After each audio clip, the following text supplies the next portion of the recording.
आपकी class start हो चुकी है, ठीक है, क्लास स्टार्ट हो चुकी है। तो जो लोग कह रहे हैं कि सर क्लास स्टार्ट नहीं हुई है, क्लास स्टार्ट हो चुकी है। तो इस क्लास में बहुत ही इंपॉर्टेंट चीज़ें आज डिस्कस होने वाली हैं। तो अब आप जब यूपी जीके पढ़ते हो तो यूपी जीके कुछ इंपॉर्टेंट टॉपिक हैं। यूपी जीके के क्या हैं, कुछ बहुत महत्वपूर्ण टॉपिक हैं। उन टॉपिक्स को पहले हम कवर करते हैं, बताएंगे कि कौन कौन टॉपिक की बात कर रहा हूँ। सबसे पहले भारत का इतिहास, भारत का संविधान, सामान्य विज्ञान के जो फिजिक्स, केमिस्ट्री, बायोलॉजी वो तीनों इसमें ऐड रहेंगे, भारतीय अर्थव्यवस्था और जो महत्वपूर्ण दिवस होते हैं, और उसके बाद देश और उनकी राजधानी और फिर उनकी मुद्राएं। तो बहुत महत्वपूर्ण टॉपिक हैं। इन्हीं टॉपिक से यूपी जीके के इंपॉर्टेंट क्वेश्चंस पूछे जाते हैं। तो ये मैराथन क्लास है, क्विज के साथ हम लोग इसको कवर करेंगे। तो सभी लोग प्लीज़ इस क्लास को ज्वाइन करिएगा और ज़्यादा से ज़्यादा इस क्लास को सपोर्ट करिएगा। तो जिन लोगों ने अभी तक क्लास को ज्वाइन ना किया हो, लाइक शेयर एंड सब्सक्राइब ना किया हो, तो सभी लोग क्लास को ज्वाइन कर लीजिए। लाइक शेयर एंड सब्सक्राइब भी कर लीजिए। एक बार सभी लोग लाइक कर दीजिए, शेयर एंड सब्सक्राइब भी कर लीजिए। चलिए अब हम क्लास को स्टार्ट करते हैं। बिल्कुल, अब हम क्लास को स्टार्ट करते हैं। हमारा पहला क्वेश्चन है कि हड़प्पा के लोग निम्नलिखित भगवान में से किसकी पूजा नहीं करते थे। प्रश्न 1 बताएंगे सभी लोग, सही उत्तर इसका क्या आएगा? सभी लोग बताइए इसका सही उत्तर क्या आएगा। बहुत ही अच्छा और शानदार क्वेश्चन है, किसकी पूजा नहीं करते थे। बहुत अच्छे, सब बच्चे बता रहे हैं सर शिव की बात कर रहे हैं सभी लगभग बच्चे।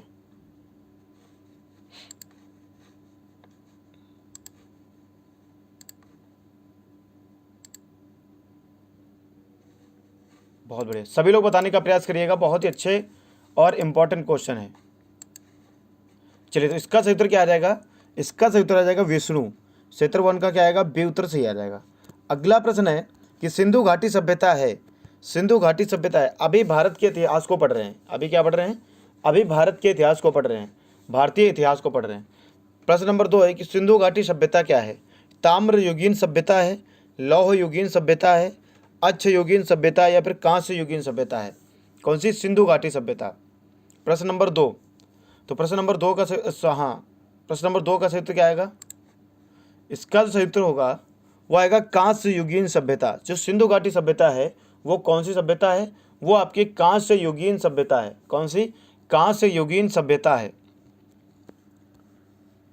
अगला प्रश्न है कि सिंधु घाटी सभ्यता की सबसे महत्वपूर्ण विशेषता क्या थी? सिंधु घाटी सभ्यता की सबसे महत्वपूर्ण विशेषता क्या थी? सिंधु घाटी सभ्यता की सबसे महत्वपूर्ण विशेषता क्या थी? मुझे पक्का पता है कि यूट्यूब का नोटिफिकेशन नहीं गया है आप लोगों के पास, बट कोई नहीं, अगर यूट्यूब का नोटिफिकेशन नहीं गया है तो बच्चा आप लोग प्लीज़ एक बार सभी लोग शेयर करके अपने दोस्तों को बुला लो, ठीक है? अपने व्हाट्सएप ग्रुप वगैरह कुछ बनाए हैं आप लोगों ने तो उसमें शेयर कर दीजिए। चलिए बताइए सिंधु घाटी की सबसे महत्वपूर्ण विशेषता क्या थी? वस्तु विनिमय प्रणाली, स्थानीय परिवहन प्रणाली, ईंट के बने भवन, या फिर प्रशासनिक प्रणाली? तो बच्चे जो सिंधु घाटी सभ्यता की मतलब विशेषता थी, महत्वपूर्ण विशेषता, वो थी ईंट के बने भवन। आंसर सी आ जाएगा। क्या आ जाएगा? ईंट के जो बने भवन थे उनके लिए ये जो है महत्वपूर्ण विशेषता थी। अगला प्रश्न है कि यजुर्वेद में जो यजुर है इसका अर्थ क्या है? यजुर्वेद में यजुर का अर्थ क्या है? बहुत ही अच्छा और इम्पोर्टेंट क्वेश्चन है। यजुर्वेद में यजुर का अर्थ क्या है? सभी लोग बताइए सही उत्तर इसका क्या आएगा। यजुर्वेद में यजुर का अर्थ क्या है? यजुर्वेद में यजुर का अर्थ क्या है? सभी लोग एक बार शेयर करिएगा क्लास को, ठीक है? सभी लोग क्लास को शेयर करिएगा, बिल्कुल ऐसे काम नहीं चलेगा, क्लास को शेयर करना पड़ेगा आपको बच्चा। यजुर्वेद में यजुर का अर्थ क्या है? तो यजुर्वेद में जो यजुर है इसका जो अर्थ है वो क्या है? बलिदान। क्या बच्चा? बलिदान। ये सब पूछे गए हुए भी क्वेश्चन है, ये आपका सही उत्तर क्या आ जाएगा? बलिदान। अगला प्रश्न है आपके सामने कि हड़प्पा सभ्यता 2500 BC से के आसपास किसका विकास किया था? आज हमें उनसे हमें क्या जो है क्या कहते हैं? उन्हें पाकिस्तान कहा जाता है और अफगानिस्तान। ये क्या कहा जा रहा है कि हड़प्पा सभ्यता में जो है 2500 BC के आसपास, ठीक है? 2500। तो इसका जो सही उत्तर हो जाएगा प्रश्न नंबर 6 का। तो 2500 के आसपास आपका जो किया गया था तो पश्चिमी भारत और पाकिस्तान। कब? किसका? पश्चिमी भारत और पाकिस्तान। अगला प्रश्न है प्रश्न नंबर 7 कि भारत का राष्ट्रीय आदर्श वाक्य सत्यमेव जयते अर्थात सत्य की हमेशा विजय होती है। इस सत्यमेव जयते का मतलब है अर्थात सत्य की हमेशा विजय होती है। किस प्राचीन शास्त्रों का उदंत एक मंत्र है? ठीक है। चलिए, आपको दो ही ऑप्शन दिख रहे हैं तो आप इन्हीं दो ही ऑप्शन में से बता दो, क्योंकि दोनों में से एक सही है, दोनों में से कोई एक सही है। आप लोग बताएं सही उत्तर इसका क्या आएगा, आप लोग बताइए कि इसका सही उत्तर क्या आएगा। इसका सही उत्तर जो आएगा वो आएगा मुंडकोपनिषद से। कहाँ से? प्रश्न नंबर 7 का बी उत्तर से होगा, मुंडकोपनिषद से। भारत का राष्ट्रीय आदर्श वाक्य सत्यमेव जयते, अर्थात सत्य की हमेशा विजय होती है, किस प्राचीन भारतीय शास्त्रों से ये एक मंत्र लिया गया है? तो ये मुंडकोपनिषद से लिया गया है।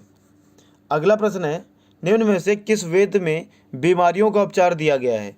निम्न में से किस वेद में बीमारियों का उपचार दिया गया है? यजुर, ऋगु, सा या फिर अथर्व? तो यजुर का मतलब तो बलिदान होता है, तो यजुर तो हो नहीं सकता, अथर्व हो सकता है। 8 का क्या आएगा? डी उत्तर से होगा, अथर्व है। क्या आएगा? डी, यानी कि किस वेद में बीमारियों का उपचार दिया गया है? सही उत्तर इसका क्या जाएगा? डी उत्तर से हो जाएगा। आरआरबी एनटीपीसी में पूछा गया वो क्वेश्चन, रेलवे ग्रुप डी में पूछा गया वो क्वेश्चन, और आपके यूपी पुलिस और वीडियो में पूछा गया वो क्वेश्चन। बहुत इंपॉर्टेंट है, इस क्वेश्चन को याद कर लेना। अगला क्वेश्चन है, त्रिरत्न की अवधारणा से संबंधित है। त्रिरत्न की अवधारणा से संबंधित कौन सा धर्म है? सिख धर्म, जैन, बौद्ध या फिर पारसी धर्म? त्रिरत्न की अवधारणा से संबंधित, तो त्रिरत्न की अवधारणा से संबंधित धर्म है वो कौन सा धर्म है? सभी लोग बताइए। जैन धर्म है या फिर बौद्ध धर्म है? इनमें से कोई एक हो सकता है, जल्दी सभी लोग बताएं सही उत्तर इसका क्या आएगा। देखो, जब अगर एग्जाम में कहीं ऑप्शन आपको दिया हो, ऑप्शन बी और सी दोनों हो सकते हैं, तो आप क्या लगाओ कि जैन धर्म और बौद्ध धर्म। अगर ऑप्शन आपको इस तरीके से दिए हो तो आपका सही उत्तर जैन धर्म होगा। सही होगा क्या? सही क्या उत्तर आएगा? जैन धर्म सही आएगा। प्रश्न नंबर 9 का सही उत्तर इसका क्या आ जाएगा? जैन धर्म आएगा। प्लीज़ बच्चों एक बार क्लास को शेयर कर दो। आज आप लोग बिल्कुल सपोर्ट नहीं कर रहे क्लास को, ये बात मुझे समझ नहीं आई कि आज आप लोग इस चीज़ को क्यों नहीं सपोर्ट कर रहे हैं। प्लीज़ आप सभी लोग क्लास को शेयर करिए ज़्यादा से ज़्यादा। मतलब क्या दिक्कत आ गई है? ये तो क्लास बहुत ज़्यादा चलनी चाहिए थी, मतलब बहुत ज़्यादा बच्चे इसमें लाइव आने चाहिए थे। सभी को पढ़ना होता है जीके, क्योंकि बहुत कम बच्चों को पता होती है। चलिए, सभी लोग बताएंगे सही उत्तर इसका क्या आएगा, ठीक है।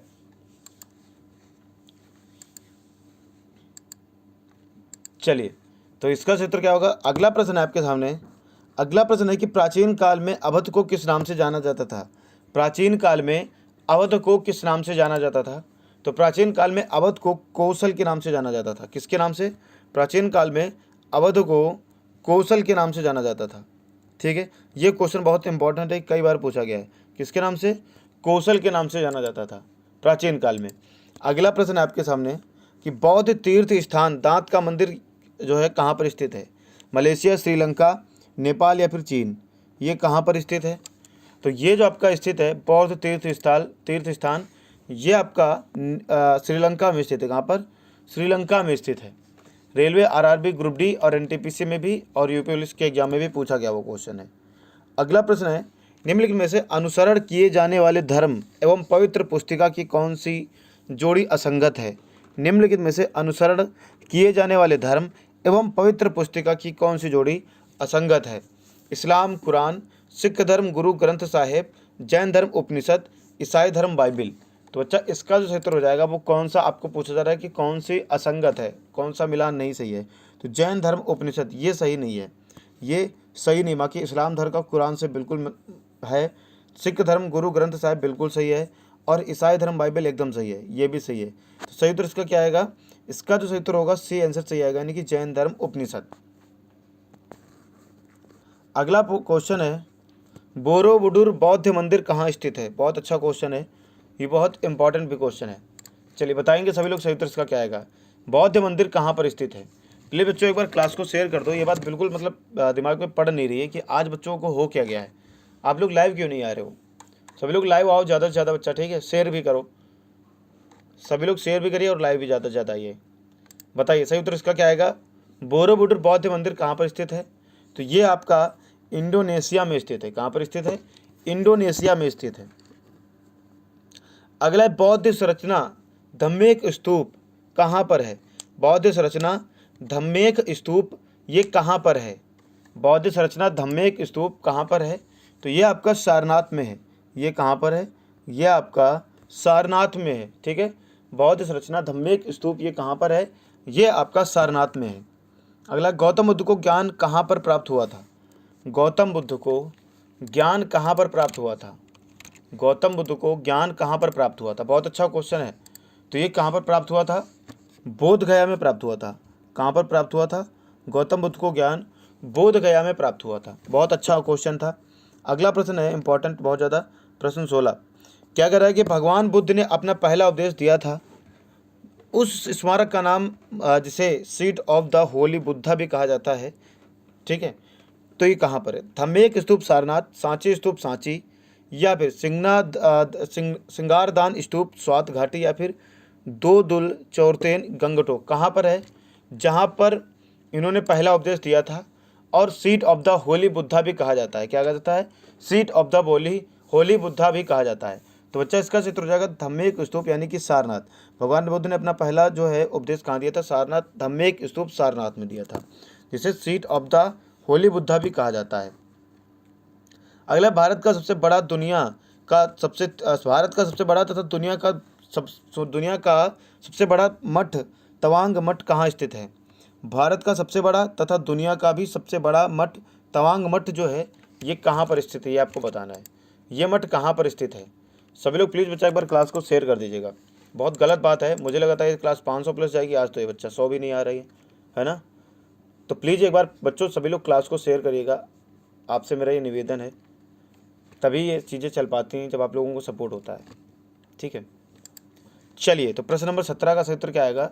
17 का, तो ये कहाँ पर है? ये आपका अरुणाचल प्रदेश में है। कहाँ पर है? ये आपका अरुणाचल प्रदेश में है, ठीक है। कहाँ पर है? अरुणाचल प्रदेश में है। अगला प्रश्न है कि निम्नलिखित में से कौन सी एक बुद्ध की शिक्षाओं का संग्रह है? निम्नलिखित में से कौन सी एक बुद्ध की शिक्षाओं का संग्रह है? प्रश्न नंबर 18, बुद्ध की शिक्षाओं का संग्रह है, ठीक है।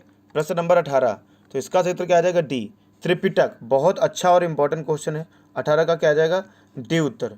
निम्नलिखित में से कौन सी एक बुद्ध की शिक्षाओं का संग्रह है? बुद्ध की शिक्षाओं का संग्रह है त्रिपिटक। सही उत्तर क्या आएगा बच्चा? त्रिपिटक सही उत्तर हो जाएगा। कौन सी बुद्ध की शिक्षाओं का संग्रह है? त्रिपिटक। बताने वाले बच्चों का उत्तर एकदम सही है। अगला प्रश्न है प्रश्न नंबर 19 कि नीचे शब्दों के 4 युग्म दिए गए हैं, जिसमें से 3 किसी तीसरे के एक समान है और एक युग्म भिन्न है। कौन सा युग्म शेष भिन्न है बताना है आपको। ओवस्ता जो है पारसी, तोरा यहूदी, त्रिपिटक बौद्ध, या फिर मंदिर हिंदू, ठीक है।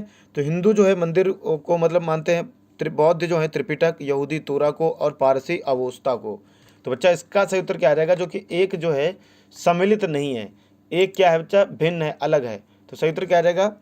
हिंदू मंदिर। बाकी ये आपके तीनों अलग हैं, ये धर्म है आपके, बौद्ध धर्म, यहूदी धर्म, ठीक है। ये हिंदू जो है, हिंदू क्या है बच्चा आपकी? ये अलग है। हिंदू क्या है? अलग है। अगला प्रश्न है, भारत का एक धर्म जोरोआस्ट्रियन मुख्य रूप से किस राज्य में पाया जाता है? भारत का एक धर्म जोरोआस्ट्रियन मुख्य रूप से किस जो है राज्य में पाया जाता है? तो ये आपका कहाँ पे पाया जाता है? ये महाराष्ट्र में पाया जाता है। इसको याद रखना है। इसका नाम क्या है? जोरोआस्ट्रियन। अगला है, निम्नलिखित में से कौन सा यहूदी धर्म से संबंधित है? निम्नलिखित में से कौन सा यहूदी धर्म से संबंधित है? प्रश्न 21, निम्नलिखित में से कौन सा यहूदी धर्म से संबंधित है? ठीक है, जल्दी बताएंगे। धम्पदा, तोरा, गुरु ग्रंथ साहिब, या फिर त्रिपिटक, जो कि यहूदी धर्म से संबंधित है। तो अभी थोड़ी देर पहले बताया तोरा, जो कि क्या है? यहूदी धर्म से संबंधित है। अगला प्रश्न है कि जेंद अवेस्ता जो है, जेंद अवेस्ता के साथ जुड़ा है पारसी धर्म, सिख धर्म, बौद्ध धर्म, या फिर जैन धर्म। तो इनके साथ जो जुड़ा हुआ है, इनके साथ पारसी धर्म जुड़ा हुआ है। अगर आप लोग एसएससी की तैयारी कर रहे हैं तो उनके लिए क्लास बहुत इंपॉर्टेंट है, क्योंकि ये क्वेश्चन एसएससी में भी कई बार पूछे गए हैं। एसएससी, सीएचएल, सीजीएल वगैरह के एग्जाम में ये क्वेश्चन बहुत बार पूछे गए हैं। जेंद अवेस्ता जो है बच्चा, ये आपके किसके साथ जुड़े हैं? ये पारसी धर्म के साथ जुड़े हैं। किसके साथ? ये पारसी धर्म के साथ जुड़े हैं। अगला प्रश्न है कि मौर्य वंश को किस वंश ने समाप्त किया? प्रश्न नंबर 23, मौर्य वंश को किस वंश ने समाप्त किया? तो बहुत अच्छा क्वेश्चन है। रेलवे, आरआरबी, एनटीपीसी में, रेलवे ग्रुप डी में, और 41,520 की भर्ती में, और वीडियो के एग्जाम में, इतने एग्जाम्स में ये क्वेश्चन पूछा गया है। तो जाहिर सी बात है कि हो सकता है आपका आने वाले एग्जाम में भी ये क्वेश्चन पूछा जाए। तो प्लीज़ इसको थोड़ा सा ध्यान से देखिएगा। सभी लोग प्लीज़ क्लास को लाइक कर दीजिए बच्चा, और शेयर भी कर दो यार। 200 प्लस तो कराई दो एटलीस्ट आप लोग इस क्लास को। आपका बहुत इस चीज़ के लिए मैं आभारी रहूँगा। सभी लोग प्लीज़ क्लास को ज़्यादा से ज़्यादा शेयर करिएगा। चलिए बताइए, मौर्य वंश को किस वंश ने समाप्त किया? प्रश्न नंबर 23। तो मौर्य वंश को जो समाप्त किया था शुंग वंश ने समाप्त किया था। तो इसका क्या आएगा? ए उत्तर से आएगा। मौर्य वंश को किसने समाप्त किया था? शुंग वंश ने समाप्त किया था। वेरी मोस्ट इंपॉर्टेंट क्वेश्चन है ये। अगला है, किस राजा की कहानी मुद्रा राक्षस नाटक का विषय है? किस राजा की कहानी मुद्रा राक्षस जो है नाटक का विषय है? किस राजा की कहानी मुद्रा राक्षस नाटक का विषय है? सही उत्तर इसका क्या आ जाएगा? डी, चंद्रगुप्त मौर्य। चंद्रगुप्त मौर्य, ठीक है बच्चा, चंद्रगुप्त मौर्य सही उत्तर हो जाएगा। चलिए, चंद्रगुप्त 24 का क्या आ जाएगा? डी उत्तर से आ जाएगा, चंद्रगुप्त मौर्य। जो लोग इसका 24 का डी बता रहे हैं उन सभी प्यारे बच्चों का उत्तर एकदम सही है। अगला प्रश्न है, मौर्य वंश का अंतिम सम्राट कौन था? मौर्य वंश का अंतिम सम्राट कौन था? बहुत इंपॉर्टेंट क्वेश्चन है। मौर्य वंश का अंतिम सम्राट कौन था? जल्दी से बताओ। प्रश्न नंबर 25, मौर्य वंश का अंतिम सम्राट कौन था? 25।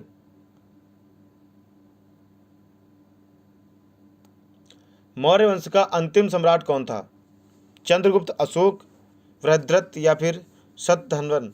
मौर्य वंश का जो कि अंतिम सम्राट था, तो इसका सही उत्तर क्या आ जाएगा? इसका जो सही उत्तर हो जाएगा आपका सी। क्या हो जाएगा?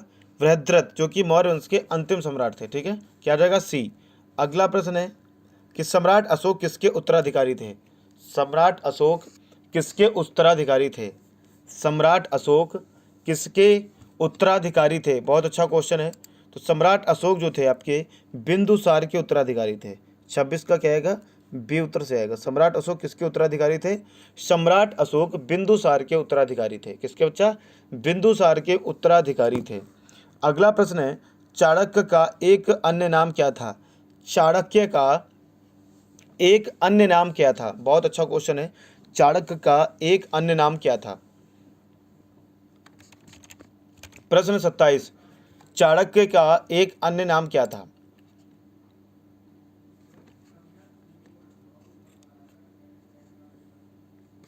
सही उत्तर क्या आएगा? विष्णुगुप्त। 27 का क्या आएगा?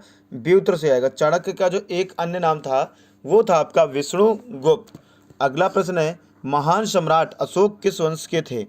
महान सम्राट अशोक किस वंश के थे? तो महान सम्राट अशोक जो थे ये मौर्य वंश के थे। किसके थे? ये आपके मौर्य वंश के थे। महान सम्राट अशोक किस वंश के थे? मौर्य वंश के थे। ठीक है, सभी लोग याद रखना, बहुत इंपॉर्टेंट है। अगला प्रश्न है कि निम्नलिखित विकल्पों में से गलत जोड़ी का चयन करना है आपको। चंद्रगुप्त मौर्य, बिंबिसार गुप्त, राजराजा जो थे चोल थे, कनिष्क कुषाण थे। चलिए बताइए सभी लोग, आपको गलत जोड़ी का चयन करना है। तो गलत जोड़ी में आपका क्या आ जाएगा? चंद्रगुप्त मौर्य एकदम सही है आपका, राजराजा जो थे चोल एकदम सही, कनिष्क कुषाण एकदम सही है, बिंबिसार गुप्त ये गलत है आपका। ये क्या है बच्चा? गलत है। तो बी उत्तर सही होगा इसका। क्या आएगा? बी उत्तर एकदम सही हो जाएगा। अगला प्रश्न है, गुप्त साम्राज्य के वास्तविक संस्थापक कौन थे?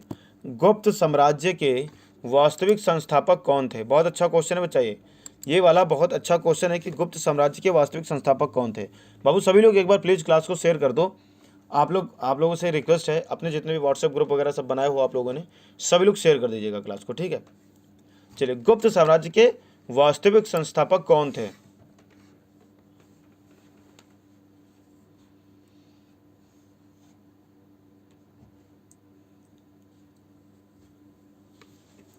प्रश्न नंबर 30 है आपके सामने कि गुप्त साम्राज्य के वास्तविक संस्थापक कौन थे।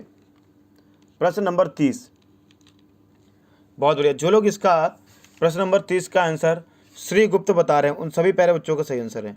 30 का क्या आएगा? सी। प्रश्न नंबर 30 का सी बताने वाले सभी बच्चों का उत्तर एकदम क्या है? एकदम से सही है। चलिए अगला प्रश्न देखिए। अगला प्रश्न है कि पूर्व चोल राजाओं में से किसे सबसे महान राजा जो है माना जाता है? पूर्व चोल राजाओं में से किसे सबसे महान माना जाता है? प्रश्न नंबर 31। प्रश्न नंबर 31 जल्दी से सभी लोग बताओ, सही उत्तर इसका क्या आएगा? प्रश्न नंबर 31 सही उत्तर क्या आएगा? किसे सबसे महान राजाओं में से माना जाता है? पुलकेशी सेकंड, राज सिम्हा, करिकाला या फिर नंदीवर्मन? तो ये किसे सबसे ज़्यादा महान राजा माना जाता है? तो ये माना जाता है आपका करिकाला को। आंसर सी होगा। सब बच्चों ने गलत कर दिया इसका आंसर। इस वाले प्रश्न का आंसर सभी बच्चों ने गलत कर दिया है ना बच्चा। चलिए ध्यान से पढ़िए, थोड़ा सा ध्यान से पढ़ो, आराम आराम पढ़ो, इसलिए मैं बहुत आराम आराम पढ़ा रहा हूँ ताकि आपको आराम से समझ में आए। ठीक है, आप लोग प्लीज़ क्लास को शेयर कर दो जिन बच्चों ने शेयर ना किया हो। आज आप लोग बिल्कुल सपोर्ट नहीं कर रहे हो। करी कला। अगला प्रश्न है, गुप्त काल के दौरान चीन के किस यात्री ने भारत का भ्रमण किया था? कल मैंने ये बताया था, कल जब पढ़ाया था मैंने आपको, आई होप इस चीज़ को याद होगा।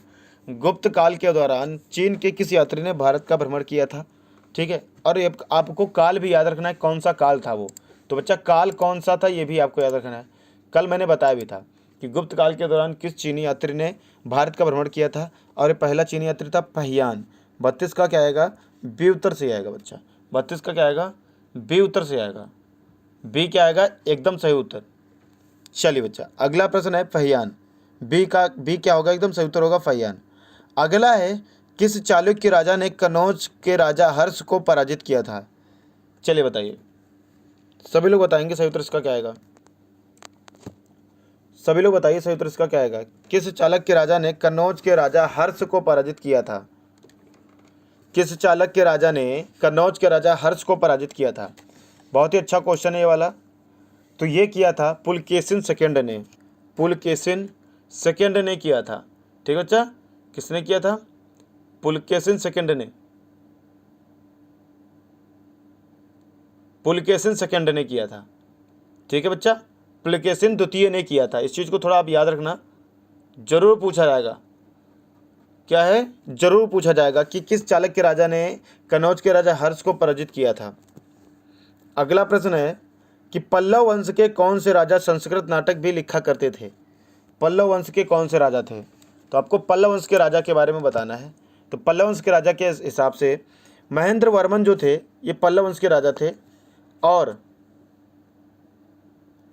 इन्होंने क्या था, ये संस्कृत के नाटक भी लिखा करते थे।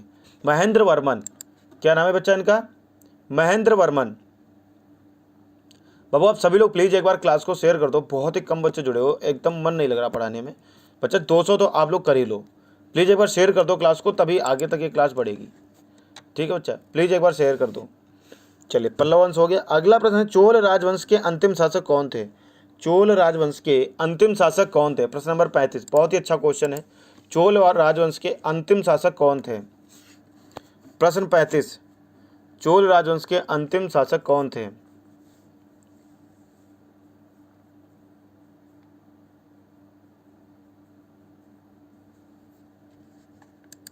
चलिए बताइए। राजेंद्र चोल तृतीय। ठीक है, राजेंद्र चोल। चोल वंश के अंतिम शासक कौन थे? राजेंद्र चोल इनका नाम था, तृतीय, थर्ड। अगला प्रश्न है, साहित्य के प्रख्यात समर्थक राजा भोज किस वंश से जुड़े थे? साहित्य के प्रख्यात समर्थक राजा भोज किस वंश से जुड़े थे?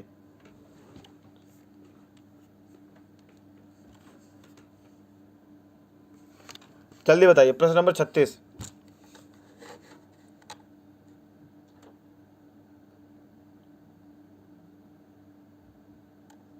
चलिए, इसका सही उत्तर क्या आ जाएगा? Answer C. सही उत्तर क्या आएगा? सी, परमार। साहित्य के प्रख्यात समर्थक राजा भोज, साहित्य के प्रख्यात समर्थक राजा भोज किस वंश से जुड़े थे? सही उत्तर इसका क्या आ जाएगा? परमार।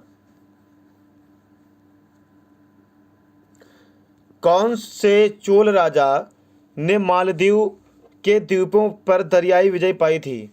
कौन से चोला किंग जो थे मालदीव के द्वीपों पर दरियाई विजय पाई थी?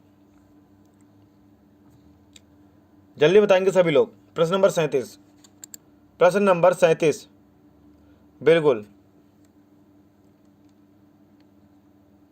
बहुत बढ़िया, अच्छा रिस्पांस कर रहे हो बच्चों आपका। तो सही उत्तर इसका क्या आ जाएगा? तो इन्होंने ये जो थे आपके राजा राज इनका नाम था। क्या नाम था? राजा राज। अगला प्रश्न है, इनमें से कौन सा राजवंश दक्षिण भारत से जो है संबंध नहीं है? कौन सा राजवंश जो कि दक्षिण भारत से संबंध नहीं है? तो इसका सही उत्तर क्या आ जाएगा? सही उत्तर इसका जो आ जाएगा, पाल आ जाएगा। क्या आ जाएगा? पाल।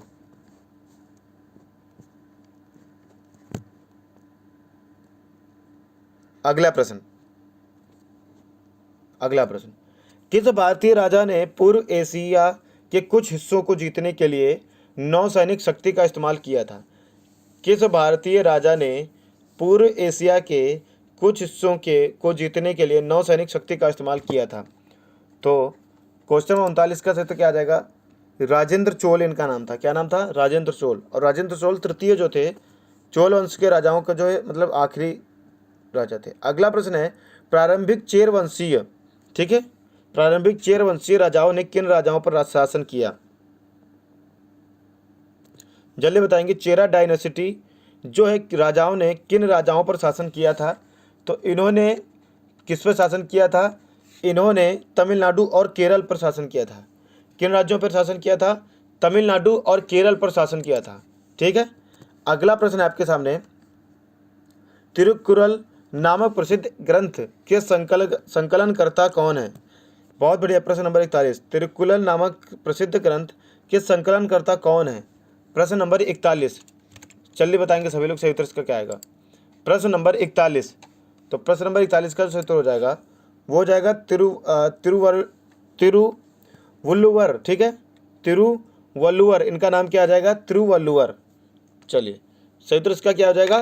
तिरुवल्लुवर। अगला प्रश्न है प्रश्न नंबर 42। प्रश्न नंबर 42 कि पंच सिद्धांतिका, ठीक है, याद रखेंगे, ब्रह संहिता, पंच सिद्धांतिका, ब्रह संहिता और शाक्य सिद्धांत के लेखक कौन है? ये तीनों बहुत महत्वपूर्ण है, बहुत ज़्यादा महत्वपूर्ण है, कई बार पूछा गया है। तो इसका सही उत्तर क्या आ जाएगा? वराह मिहिर। सही उत्तर क्या आ जाएगा? वराह मिहिर। अगला प्रश्न है आपके सामने कि चरक संहिता चिकित्सा की किस शाखा से संबंधित है? चरक संहिता चिकित्सा किस शाखा से संबंधित है? जो चरक संहिता जो चिकित्सा है, ये किस शाखा से संबंधित है? ये आपकी आयुर्वेद से संबंधित है। किससे? ये आपकी आयुर्वेद से संबंधित है। 44 का क्या आ जाएगा? बे उत्तर से आ जाएगा। ये किससे संबंधित है? ये आपकी आयुर्वेद से संबंधित है। अगला, प्राचीन भारतीय कानूनी दस्तावेज मनुस्मृति में लिखा गया था। प्राचीन भारतीय कानूनी दस्तावेज मनुस्मृति में लिखा गया था। मनुस्मृति में क्या लिखा गया था? ठीक है, तो मनुस्मृति में संस्कृति लिखी गई थी। बहुत प्यारे प्यारे क्वेश्चन है, जो बच्चा पढ़ने में वाकई में मन लगाता होगा, जो पढ़ता होगा उसे बहुत अच्छा लग रहा होगा क्लास, और जो पढ़ता नहीं होगा, मजाक वगैरह करता होगा, पढ़ाई के साथ मज़े लेता होगा, उसे समझ में कुछ नहीं आ रहा होगा। ठीक है, शायद यही कारण है कि आज बहुत कम बच्चे लाए हुए हैं। चलिए बच्चा, प्राचीन भारतीय कानूनी दस्तावेज मनुस्मृति में लिखा गया था, तो संस्कृत, ठीक है, याद रखें। अगला प्रश्न है प्रश्न नंबर 46 कि राजत रंगड़ी द्वारा किन राज्यों के राजाओं का वर्णन किया गया है? राजत रंगड़ी द्वारा किन राज्यों के राजाओं का वर्णन किया गया है? प्रश्न नंबर 46। तो बच्चा प्रश्न नंबर 46 का सही उत्तर क्या आ जाएगा? प्रश्न नंबर 46 का सही उत्तर आएगा बी, कश्मीर। 46 का सही उत्तर क्या आएगा? बी उत्तर से आएगा, कश्मीर। राजत रंगड़ी, प्रश्न नंबर 46 का क्या आएगा? बी।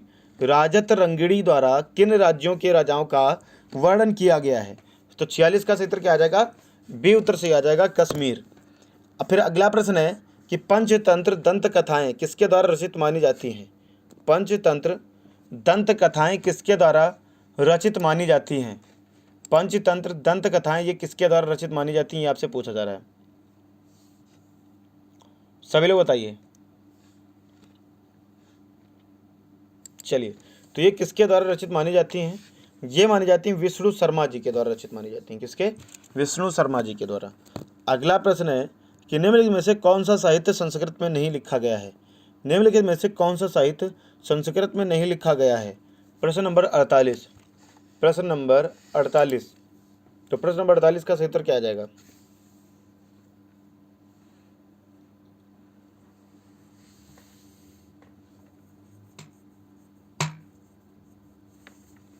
प्रश्न नंबर 48 का सही उत्तर जो हो जाएगा वो हो जाएगा तिरुकुरल। ठीक है, क्या हो जाएगा? यहाँ पे ला आएगा, कट गया, चलिए कोई नहीं, तिरुकुरल। ठीक है, चलिए अगला प्रश्न है, इनमें से कौन से गणित विषय पर लिखित एक मध्ययुगीन भारतीय पुस्तक है? मध्ययुगीन भारतीय पुस्तक है। तो मध्ययुगीन जो भारतीय पुस्तक है लीलावती है। कौन सी? लीलावती है। गणित विषय पर लिखित एक मध्ययुगीन भारतीय पुस्तक, इसका नाम क्या है? लीलावती। अगला, इनमें से कौन एक भारतीय गणितज्ञ थे? इनमें से कौन एक भारतीय गणितज्ञ थे?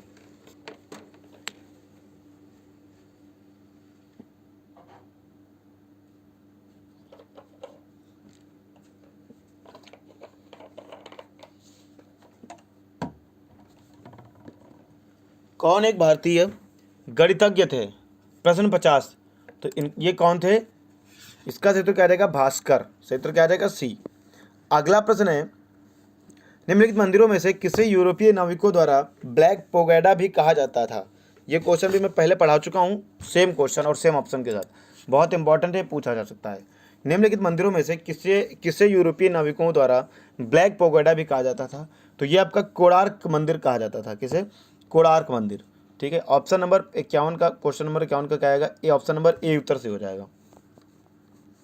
अगला, मनुस्मृति का अंग्रेजी में अनुवाद किसने किया था? मनुस्मृति जो कि आपको बताया था संस्कृत में लिखा गया था, उसका अंग्रेजी में अनुवाद किसने किया था? उसका अंग्रेजी में अनुवाद किसने किया था? अगर सच बता रहा हूँ, आज इन क्वेश्चंस के आंसर आप दे पा रहे हो तो आप ये बात को समझ लेना कि सर आप वाकई में पढ़ाई को कर रहे हो, मतलब पढ़ाई आप कर रहे हो, पढ़ रहे हो। अगर आप इन क्वेश्चंस के आंसर नहीं दे पा रहे हो तो आप ये समझ लेना कि अभी आप बहुत पीछे हो, अभी आप थोड़ी मेहनत और करनी पड़ेगी आपको। ठीक है, तो मनुस्मृति का जो है अंग्रेजी में हिंदी अनुवाद किसने किया था? तो ये किया था जॉर्ज बुलर ने। किसने किया था? जॉर्ज बुलर ने। 52 का क्या आएगा? बी उत्तर से आ जाएगा, जॉर्ज बुलर ने किया था। अगला, प्रसिद्ध सोमनाथ मंदिर कहाँ स्थित है? प्रसिद्ध सोमनाथ मंदिर कहाँ स्थित है? प्रश्न नंबर 53। प्रश्न नंबर 53, जो प्रसिद्ध सोमनाथ मंदिर है वो गुजरात में स्थित है। कहाँ पर स्थित है? प्रसिद्ध सोमनाथ मंदिर ये आपका गुजरात में स्थित है। कहाँ पर स्थित है बच्चा? प्रसिद्ध सोमनाथ मंदिर ये आपका कहाँ पर स्थित है? बहुत ही इंपॉर्टेंट क्वेश्चन, इसको देखिएगा, इसको सभी लोग नोट कर लीजिए। प्रसिद्ध सोमनाथ मंदिर कहाँ पर स्थित है? तो ये आपका गुजरात में स्थित है। कहाँ पर स्थित है? गुजरात में। नोट कर लो इसको। अगला प्रश्न है, कोणार्क मंदिर का जो निर्माण है किसने कराया था? कोणार्क मंदिर का निर्माण किसने करवाया था? बहुत अच्छा क्वेश्चन। कोणार्क मंदिर का निर्माण किसने करवाया था? ये भी मैं कई बार पढ़ा चुका हूँ, ये भी मैं आपको कई बार पढ़ा चुका हूँ, तो आई होप कि आप इसे जान पाएंगे और आपको ये पता होगा। कोणार्क मंदिर का निर्माण किसने कराया था? प्रश्न नंबर 54, जल्दी बताइए। प्रश्न नंबर 54। तो कोणार्क मंदिर का जो निर्माण है वो कराया था नरसिंह देव प्रथम ने। किसने कराया था? नरसिंह देव प्रथम ने कोणार्क मंदिर का निर्माण करवाया था। बहुत अच्छा क्वेश्चन था। किसने कराया था? नरसिंह देव प्रथम ने। अगला प्रश्न है आपके सामने कि बौद्ध गुफाओं के लिए प्रसिद्ध कार्यालय किस राज्य में स्थित है? बौद्ध गुफाओं के लिए प्रसिद्ध कार्यालय किस राज्य में स्थित है? प्रश्न नंबर 55। तो बौद्ध गुफाओं के लिए प्रसिद्ध कार्यालय की बात हो रही है, तो बौद्ध गुफाओं के अनुसार महाराष्ट्र इसका सही उत्तर हो जाएगा। 55 का क्या आ जाएगा? ए उत्तर से हो जाएगा। अगला प्रश्न है आपके सामने, निम्नलिखित में से विमल शाह द्वारा निर्मित संगमरमर का मंदिर कौन सा है?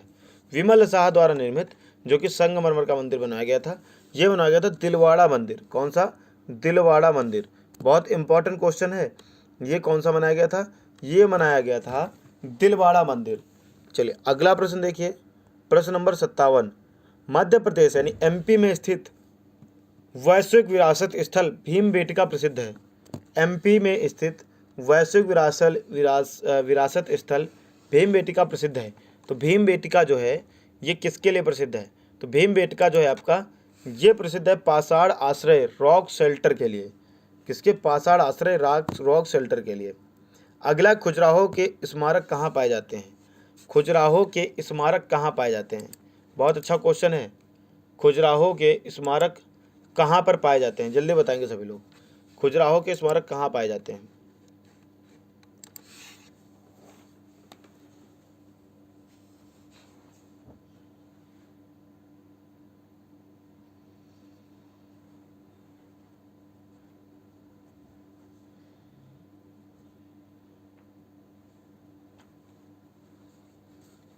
बहुत बढ़िया। जो लोग इसका मध्य प्रदेश बता रहे हैं उन सभी बच्चों का उत्तर सही है। उन सभी बच्चों का उत्तर क्या है? एकदम सही है। जो लोग मध्य प्रदेश बता रहे हैं, खजुराहो के स्मारक कहाँ पाए जाते हैं? मध्य प्रदेश जो बता रहे हैं, एकदम सही आंसर है। चलिए अगला देखिए। अगला है, खजुराहो मंदिर वास्तुकला किस प्रकार के उजागर करता है? किस प्रकार को उजागर करता है?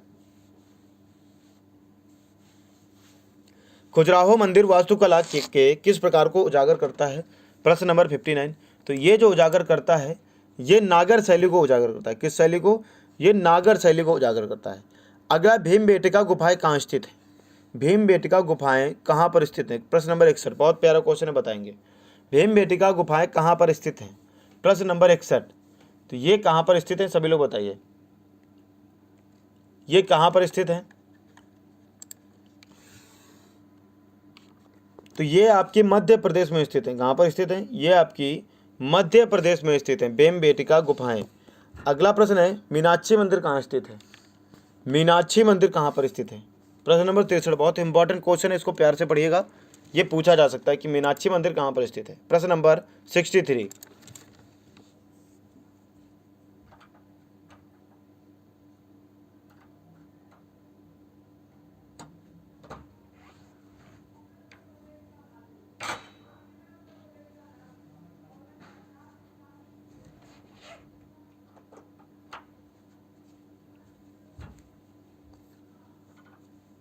मीनाक्षी मंदिर कहाँ पर स्थित है? ठीक है, सभी लोग बताइए। चलिए, तो काफ़ी बच्चों ने इसका सही आंसर दिया, क्योंकि इसमें मैं थोड़ा समय दिया, बहुत इंपॉर्टेंट था। तो ये था आपका तमिलनाडु। 63 का क्या आएगा? ए उत्तर से आएगा। मीनाक्षी मंदिर कहाँ पर स्थित है? ये आपका तमिलनाडु में स्थित है। चलिए अगला प्रश्न देखिए। अगला प्रश्न है प्रश्न नंबर 65। ये देखो क्या कह रहा है कि महाबोधि मंदिर, महाबोधि टेम्पल या महान जागृति मंदिर एक बौद्ध मंदिर है जो कहाँ पर स्थित है? बहुत अच्छा और इम्पॉर्टेंट क्वेश्चन है, और ये क्वेश्चन कई बार पूछा गया है कि ये मंदिर कहाँ पर स्थित है। बताना है सभी बच्चों को कि ये मंदिर कहाँ पर स्थित है। बताइए सभी लोग।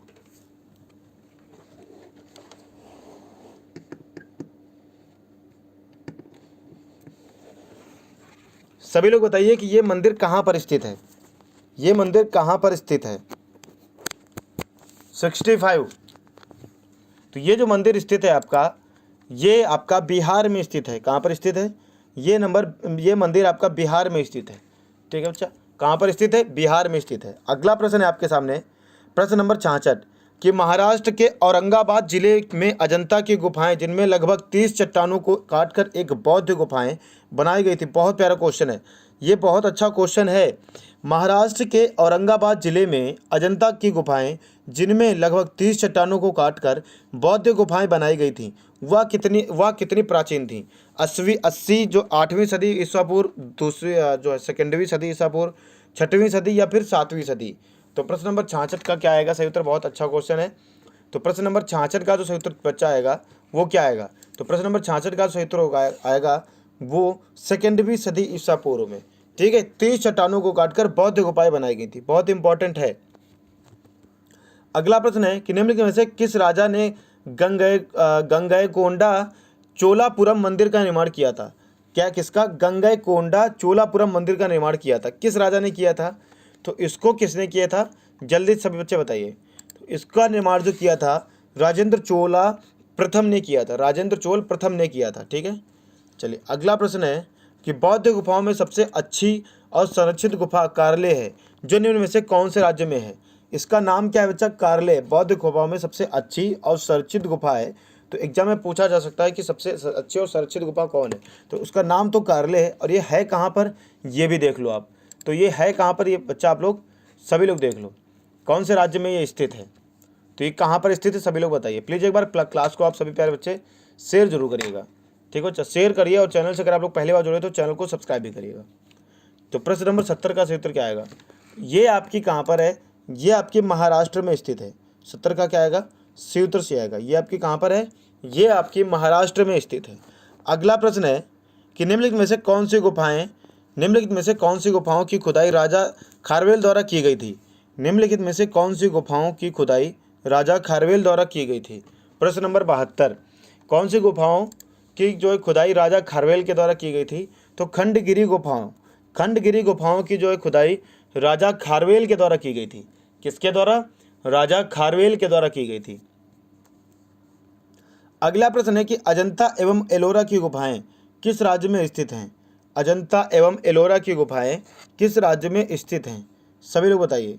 अजंता एवं एलोरा की गुफाएं किस राज्य में स्थित हैं? प्रश्न नंबर 68। तो ये कहाँ पर स्थित है बच्चा? सभी लोग बताइए। अजंता एवं एलोरा की गुफाएं अजंता एवं एलोरा की गुफाएं। सॉरी 60 नहीं 78 क्वेश्चन है। तो ये पर कहाँ पर स्थित है बच्चा, ये इसका क्षेत्र हो जाएगा महाराष्ट्र। अजंता एवं एलोरा की गुफाएं ये किस राज्य में स्थित है बच्चा, तो ये आपके महाराष्ट्र में स्थित हैं। कहाँ पर स्थित है, अजंता एवं एलोरा की गुफाएं ये आपके महाराष्ट्र में स्थित है। जिन बच्चों ने अभी पहली बार ज्वाइन किया हो, चैनल को पहली बार देख रहे हैं, तो आपका एग्जामपुर का ही पार्ट है। तो प्यारे बच्चों सभी लोग चैनल को सब्सक्राइब कर लो, और इस क्लास में आप लोगों को यकीन मानो बहुत सारी नई और बेहतरीन चीज़ें सीखने को मिलेंगी। ठीक है, तो प्लीज़ चैनल को सब्सक्राइब एंड एक बार सभी लोग अपने व्हाट्सएप ग्रुप हर जगह शेयर कर दीजिए। चलिए अगला प्रश्न देखिए, सौर मंदिर कहाँ पर स्थित है। सौर मंदिर, सौर मंदिर ये कहाँ पर स्थित है, जल्दी सभी लोग बताएं सही तो इसका क्या आएगा। ये जो आपका स्थित है महाबलीपुरम में स्थित है। ये कहाँ पर स्थित है, महाबलीपुरम। अगला प्रश्न है कि अजंता की गुफा चित्रकला भारत में मतलब आपको बताना है कि किस स्वर्ण का युग का प्रमाण है, बौद्ध धर्म, शैव धर्म, जैन धर्म या फिर वैष्णव धर्म। प्रश्न नंबर 86। तो ये जो है आपका किसका प्रमाण है, ये आपका बौद्ध धर्म का है। अजंता गुफा की चित्रकला भारत में बौद्ध धर्म के स्वर्ण युग का प्रमाण है। बौद्ध धर्म के स्वर्ण युग का प्रमाण है। अगला प्रश्न है आपके सामने, सबसे पहले पहिए किससे बने थे। सबसे पहले जो पहिए बने थे वो किससे बने थे, रबड़, कांच, लकड़ी या फिर लोहा से।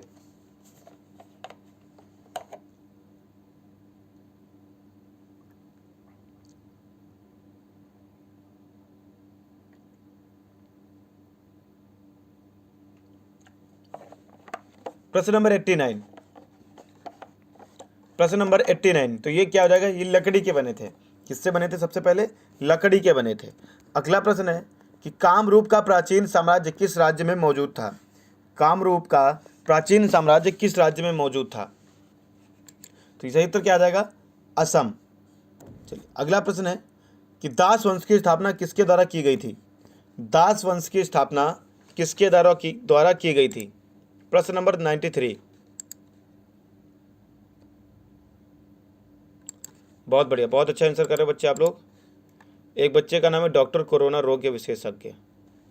अच्छा, सच में अगर आप रोग विशेषज्ञ हैं तो बड़ा अच्छी बात है ये। चलिए बच्चा, तो प्रश्न नंबर 93। अब क्वेश्चंस की जो उस पर मत ध्यान देना, नंबरिंग पे। ठीक है, नंबरिंग आपकी चेंज होती रहती है। अगला है कुतुबुद्दीन ऐबक। सही उत्तर इसका क्या आएगा, ए आएगा। दास वंश की स्थापना किसके द्वारा की गई थी, कुतुबुद्दीन ऐबक।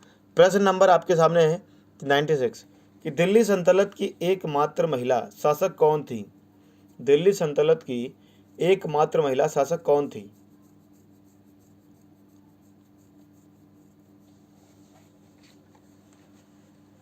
दिल्ली सल्तनत की एकमात्र शासक महिला कौन थी, तो ये आपकी थी रजिया सुल्तान। ये कौन थी बच्चा, रजिया सुल्तान थी।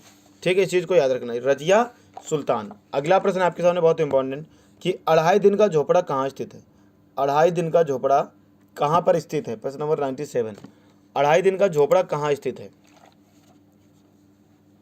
तो 97 का क्या आएगा, बी उत्तर से आएगा, अजमेर। 97 का क्या आएगा, बी उत्तर से आएगा। अढ़ाई दिन का झोपड़ा कहाँ स्थित है, अजमेर। अगला प्रश्न है मोहम्मद बिन तुगलक ने दिल्ली से अपनी राजधानी किस स्थान पर बदली। मोहम्मद बिन तुगलक ने दिल्ली से अपनी राजधानी किस स्थान पर बदली। देखो ये बहुत महत्वपूर्ण क्वेश्चन है कि इन्होंने दिल्ली से अपनी राजधानी को बदला था, और ये किस स्थान पर इन्होंने बदला था। चलिए बताइए। शाबाश शाबाश बेटे, शाबाश शाबाश हिदेश बच्चे। रजिया सुल्तान वाकई में इल्तुतमिश की बेटी, जब इन पर आक्रमण हुआ था तब इनके कोई भी बेटे इनको छुड़ाने के लिए बच्चा नहीं गए थे, तब इनकी बेटी गई थी। इनकी बेटे ने युद्ध लड़ा था। ठीक है, रजिया सुल्तान इनका नाम था। बहुत इंपॉर्टेंट क्वेश्चन है ये। चलिए, तो इसका सही उत्तर क्या आ जाएगा, मोहम्मद बिन तुगलक ने दिल्ली से अपनी राजधानी किस स्थान पर बदली। तो बच्चा इसका सही उत्तर क्या हो जाएगा, ए, दौलताबाद। क्या आ जाएगा, प्रश्न नंबर 98 का ए उत्तर से आ जाएगा, दौलताबाद। चलिए अगला प्रश्न देख लेते हैं। अगला प्रश्न है कि कितने शहरों में महाराजा जयसिंह सेकंड ने जंतर मंतर का निर्माण करवाया। कितने शहरों में महाराजा जयसिंह सेकंड ने जंतर मंतर का निर्माण करवाया। प्रश्न नंबर 108, कितने शहरों में करवाया। कितने शहरों में करवाया बताएंगे सभी लोग। तो टोटल जो इन्होंने करवाया वो करवाया इन्होंने 5 शहरों में। किसमें, 5 शहरों में। जयसिंह सेकंड ने जंतर मंतर का निर्माण 5 शहरों में करवाया। विजयनगर साम्राज्य के पहले राजा कौन थे। विजयनगर साम्राज्य के पहले राजा कौन थे। प्रश्न नंबर 111, विजयनगर साम्राज्य के पहले राजा कौन थे? प्रश्न नंबर 111। बहुत शानदार प्यारे बच्चों, आप लोग 200 तक पहुंचा दिए क्लास को, और प्लीज़ इसको और थोड़ा शेयर करिए, 200 प्लस लेकर जाइए।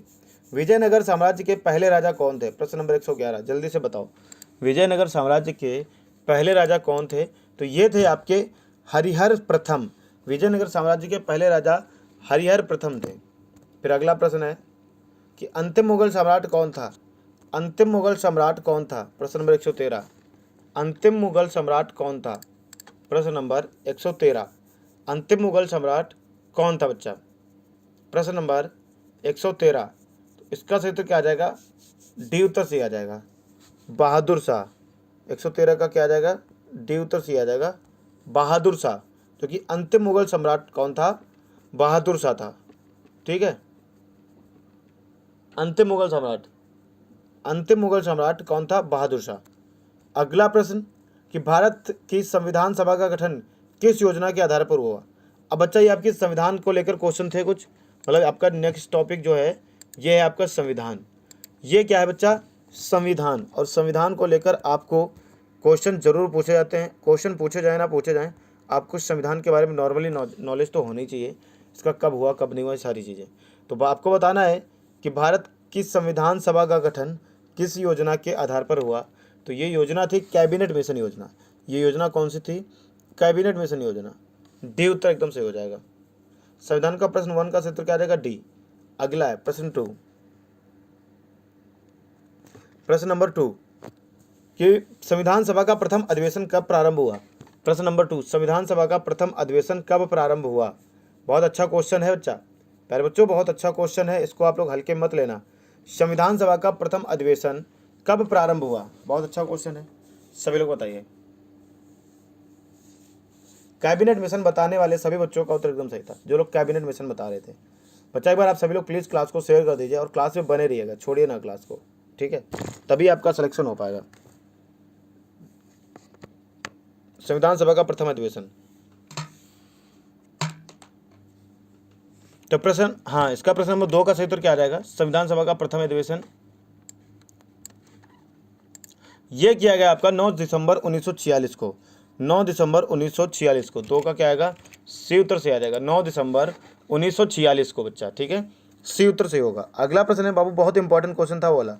अगला प्रश्न है कि संविधान निर्मात्री सभा में उद्देश्य प्रस्ताव किसके द्वारा प्रस्तुत किया गया? संविधान निर्मात्री सभा में उद्देश्य प्रस्ताव किसके द्वारा प्रस्तुत किया गया? बहुत महत्वपूर्ण क्वेश्चन था पहले वाला भी कि अधिवेशन कब प्रारंभ हुआ, तो वो प्रारंभ हुआ 9 दिसंबर 1946 को।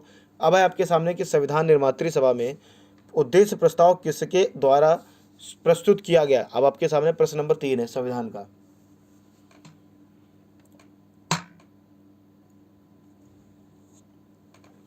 चलिए बताएंगे सभी लोग, तो ये किसके द्वारा प्रस्तुत किया गया? तो ये आपका प्रस्तुत किया गया जवाहरलाल नेहरू के द्वारा। जवाहरलाल नेहरू के द्वारा किसके द्वारा प्रस्तुत किया गया? जवाहरलाल नेहरू के द्वारा ये प्रस्तुत किया गया। किसके द्वारा? जवाहरलाल नेहरू के द्वारा, ठीक है। अगला प्रश्न आपके सामने, अगला 42वें संविधान अधिनियम द्वारा प्रस्तावना में क्या जोड़ा गया? 42वां जब संविधान संशोधन हुआ था उस अधिनियम में ये प्रस्तावना लेकर आपको बताना है कि क्या जोड़ा गया था। प्रश्न नंबर 4 है आपके सामने, संविधान सभा का प्रश्न नंबर 4, जल्दी बताइए।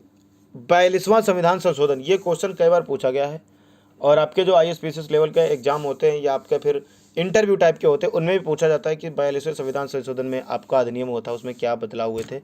बहुत सारी चीज़ें अलग तरीके से पूछी जाती हैं। इसमें जो बच्चा आपका हुआ था वो क्या हुआ था? समाजवादी पंथ निरपेक्ष ऐड हुआ था। क्या जोड़ा गया था? समाजवादी पंथ निरपेक्ष जोड़ा गया था। प्रश्न नंबर 42 का क्या आ जाएगा? ए उत्तर सही आ जाएगा। क्या आ जाएगा बच्चा? ए उत्तर सही आ जाएगा, समाजवादी पंथ निरपेक्ष। क्या आ जाएगा? ए उत्तर एकदम सही हो जाएगा, समाजवादी पंथ निरपेक्ष। चलिए अगला प्रश्न आपके सामने, अगला प्रश्न है आपके सामने प्रश्न नंबर 5 संविधान का प्रश्न नंबर 5 क्या कहता है कि संविधान संशोधन की प्रक्रिया का वर्णन किस अनुच्छेद में किया गया है? संविधान संशोधन मतलब अगर कोई भी संविधान संशोधन किया जाएगा तो उसके लिए भी एक अनुच्छेद है, एक आर्टिकल है, तो उसका जो है आपको बताना है किस अनुच्छेद में किया गया है, ठीक है। संविधान संशोधन की प्रक्रिया का वर्णन किस अनुच्छेद में किया गया है, तो अनुच्छेद आपको बताना है कौन सा है। जिस बच्चे ने इसका आंसर बता दिया वो समझ ले अपने आप को 30 मार्क, हाँ क्योंकि ये जो आप आंसर बता रहे हो ना, आप यूपी पुलिस के एग्जाम्स के लिए तो बहुत इंपॉर्टेंट क्लास है ही है, साथ में आप यूपीएसआई वीडियो कुछ किसी भी एग्जाम्स की तैयारी कर रहे हो, सभी एग्जाम्स के लिए बहुत इंपॉर्टेंट है, एसएससी वगैरह सब एग्जाम्स के लिए। अनुच्छेद 368 क्या आ जाएगा 5 का बी उत्तर से आ जाएगा अनुच्छेद 368। अनुच्छेद 368 में जो है संविधान संशोधन की प्रक्रिया का वर्णन किया गया है। चलिए अच्छा, अगला प्रश्न आपके सामने कि संपत्ति के आधार से संबंधित संशोधन है। संपत्ति के आधार पर संबंधित संशोधन है। अब आपको बताना है कि संपत्ति के आधार पर जो संशोधन है ये क्या है। संविधान संशोधन हुआ था संपत्ति के आधार पर, कि आप लोग देखते हैं कि संपत्ति को लेकर बहुत ज़्यादा झगड़ा लड़ाई ये सब चीज़ें होती रहती हैं, तो संपत्ति के आधार पर आपका संविधान संशोधन हुआ था। संबंधित संशोधन कौन सा है, तो ये है 52वां एवं 51वां। क्या आ जाएगा बी उत्तर से आ जाएगा। प्रश्न नंबर 6 का क्या आएगा बी, 52वां और 51वां। अगला प्रश्न है आपके सामने कि मताधिकार, बहुत अच्छा क्वेश्चन, क्या बात है, शानदार क्वेश्चन आ गया, स्क्रीन पे पूछा जा सकता है।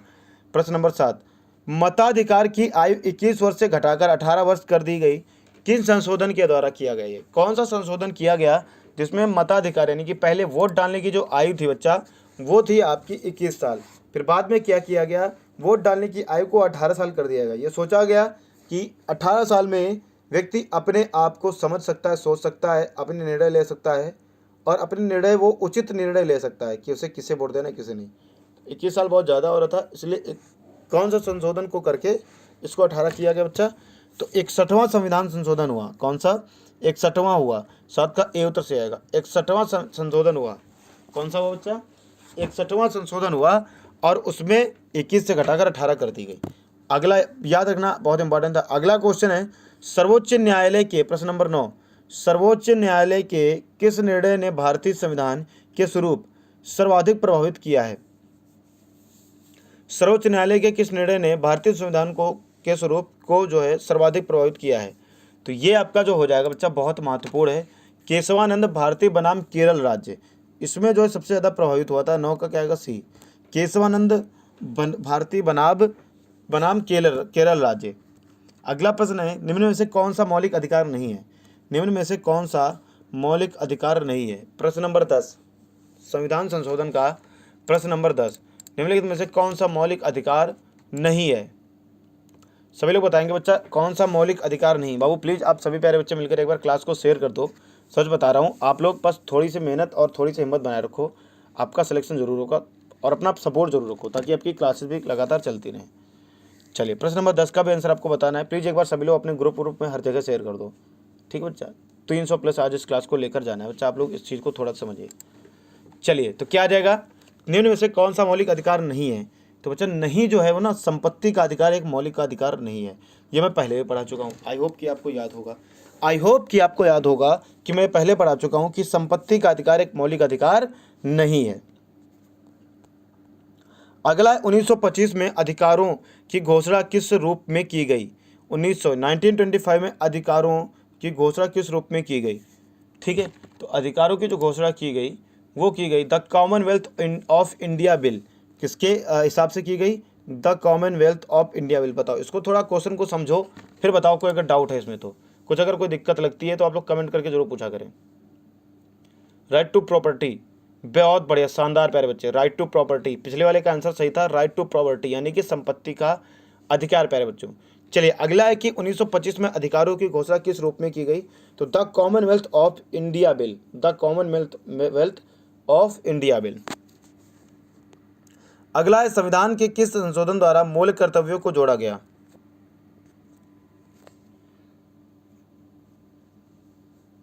संविधान के किस संशोधन द्वारा मूल कर्तव्यों को जोड़ा गया है। प्रश्न नंबर आपके सामने है, प्रश्न नंबर कौन सा एक बार देख लेता हूं मैं, हाँ चलिए प्रश्न नंबर आपके सामने 12 है, संविधान का प्रश्न नंबर 12 है, बताइए जरा संविधान के किस संशोधन द्वारा मूल कर्तव्यों को जोड़ा गया है। चलिए इसका क्या आ जाएगा,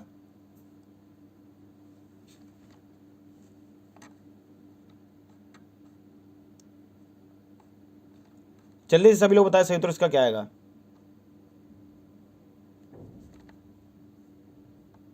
संविधान के किस संशोधन द्वारा मूल कर्तव्यों को जोड़ा गया है। 44वें संविधान संशोधन, 64वें, 42वें या फिर 52वें, जो कि मूल कर्तव्यों को जोड़ा गया बच्चा। जल्दी सभी लोग बताइए।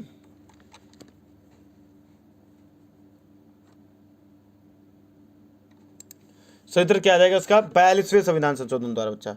12 का क्या आएगा? सी। मैं पहले भी पढ़ा चुका हूँ 42वें, पहले भी इसको मैं अच्छे से पढ़ा चुका हूँ। जो लोग 12 का सी बता रहे हैं 42वें, उनका एकदम सही आंसर है। अगला प्रश्न है कि बेरोजगार लोगों के लिए बेरोजगारी भत्ते की व्यवस्था करना किससे संबंधित है? मौलिक अधिकार, मौलिक कर्तव्य, निर्देशक तत्व या फिर प्रस्तावना? चलिए बताइए कि बेरोजगार लोगों के लिए बेरोजगारी भत्ते की व्यवस्था करना किससे संबंधित है। देखते हैं कि कौन इसका सही आंकड़ा लगा पाता है, कौन एकदम सही आंसर बता पाता है।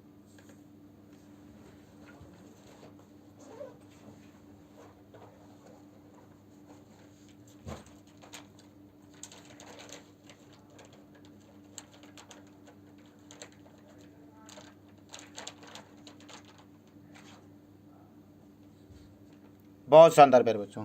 मौलिक अधिकार बच्चे बता रहे हैं, मौलिक अधिकार गलत हो जाएगा, मौलिक अधिकार गलत हो जाएगा बच्चा, निर्देशक तत्व आएगा। ठीक है, सही उत्तर क्या आएगा? सी। चलिए अगला प्रश्न है कि भारत में संघ और राज्यों के लिए एक ही संविधान है। भारत में संघ और राज्यों के लिए एक ही संविधान है। ठीक है, तो बच्चा ये क्या आएगा? अभी देखो इसका अगर एक ही संविधान था, यहाँ पे है नहीं, एक ही संविधान था, आप लिख लो यहाँ पर, एक ही संविधान था। जब आर्टिकल मतलब आपको 370 धारा हटा दी गई, तब आपका क्या हो गया? ये राज्य जम्मू कश्मीर भी आपका क्या हो गया? ये राज्य भी आपका भारत में जुड़ गया। ये क्या हो गया बच्चा? ये राज्य भी आपका भारत में जब जुड़ गया, तो भारत में जो आपका मतलब संविधान है, जो भारत के नियम हैं, जितने भी भारत का जो संविधान है, वो भी भारत का पहले अब इसमें लगेगा। पहले क्या था? इसको छोड़कर भारत के सभी राज्यों में लगता था, लेकिन अब क्या है? अब इसको भी लगेगा, जम्मू कश्मीर में भी लगेगा। चलिए अगला प्रश्न है, भारत में उपराष्ट्रपति का निर्वाचन किया जाता है। भारत में उपराष्ट्रपति का निर्वाचन किया जाता है, तो जब भारत में जो उपराष्ट्रपति का निर्वाचन किया जाता है, वो जल्दी से बताओ सभी लोग। राज्यों की विधानसभा द्वारा, किसके द्वारा किया जाता है? उच्च निर्वाचक मंडल द्वारा जो राष्ट्रपति को चुनता हो, या राज्यसभा के सदस्यों द्वारा, या फिर संसदों के दोनों सदनों के सदस्यों द्वारा?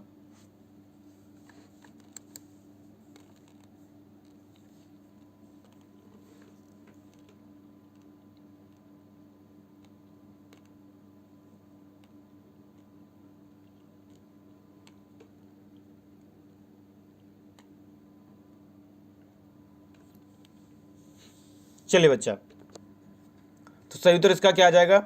काफी बच्चों ने इसका सही उत्तर दिया है, तो इसका जो उत्तर जाएगा संसद के दोनों सदनों के सदस्यों द्वारा। संसद के दोनों सदनों के सदस्यों द्वारा। जो लोग इसका आंसर डी बता रहे हैं उन सभी बच्चों का उत्तर सही है। जो लोग इसका आंसर डी बता रहे हैं उन सभी बच्चों का उत्तर सही है, डी बताने वाले का। कुछ बच्चे कह रहे हैं कि उस निर्वाचक मंडल द्वारा जो राष्ट्रपति को चुनता है, गलत है बच्चा ये आपका। ए भी बता रहे हैं राज्यों की विधानसभाओं द्वारा, गलत है। डी उत्तर सही होगा, संसद के दोनों सदनों के सदस्यों द्वारा। अगला प्रश्न है आपके सामने, निम्न में से किसे मिनी संविधान कहा जाता है? निम्न में से किसे मिनी संविधान कहा जाता है बच्चा? निम्न में से किसे मिनी संविधान कहा जाता है? जल्दी से सभी लोग बताओ सही उत्तर इसका क्या आएगा। निम्न में से किसे मिनी संविधान कहा जाता है? निम्न में से किसे मिनी संविधान कहा जाता है? बहुत अच्छा क्वेश्चन है, आई होप इसका सभी लोग आंसर दे पाएंगे। निम्न में से किसे मिनी संविधान कहा जाता है?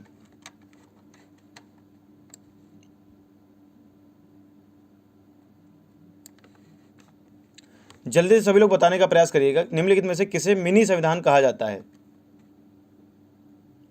बहुत बढ़िया, काफी बच्चे एकदम सही आंसर दे रहे हैं।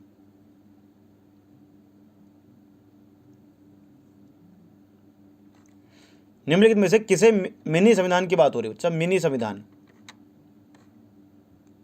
चलिए बहुत बढ़िया। जो लोगों ने कहा है कि सर 42वें संविधान संशोधन को, बिल्कुल एकदम सही आंसर 42वें। सही तो क्या जाएगा? 42वें संविधान संशोधन को मिनी संविधान संशोधन भी कहा जाता है। ठीक है बच्चा, क्या आ जाएगा? 42वें। चलिए अगला प्रश्न देखिए, अगला है कि निम्न में से कौन सा सुमेलित नहीं है? निम्नलिखित में से कौन सा सुमेलित नहीं है? भाग प्रथम संघ और उसका राज्य क्षेत्र, भाग सेकंड नागरिकता, भाग तृतीय राज्य के नीति निर्देशक तत्व, भाग फोर्थ राज्य सरकारें। सही तो इसका क्या आ जाएगा? राज्य के नीति निर्देशक तत्व। राज्य के नीति निर्देशक तत्व, सी ऑप्शन सही होगा। अगला है निम्नलिखित में से कौन सा सुमेलित नहीं है? आपको बताना है कि निम्नलिखित में से कौन सा सुमेलित नहीं है। अनुच्छेद 312 के अंतर्गत क्या आता है? लोक सेवा, आयोगों के कार्य। अनुच्छेद और 110 के अंतर्गत क्या आता है, 110 के अंतर्गत क्या आता है अनुच्छेद, पहले तो देखो एक 312 के अंतर्गत क्या आता है, लोक सेवा आयोगों के कार्य, या फिर अनुच्छेद 110 के अंतर्गत क्या आता है, धन धन विधेयक की परिभाषा, या फिर अनुच्छेद 112 के अंतर्गत क्या आता है, बजट, या फिर अनुच्छेद 51A के अंतर्गत क्या आता है, मौलिक कर्तव्य। चलिए, तो इसमें से कौन सा अनुच्छेद आपको बताना है सुमेलित नहीं है, इनमें से बच्चा आपको बताना है कौन सा अनुच्छेद सुमेलित नहीं है, बाकी आपके सुमेलित हैं। चलिए देखते हैं कौन बता पाता है इसका सही आंसर। इसका सही आंसर बच्चा कौन दे रहा है सबसे पहले। बच्चों एक बार प्लीज क्लास को शेयर कर दीजिए।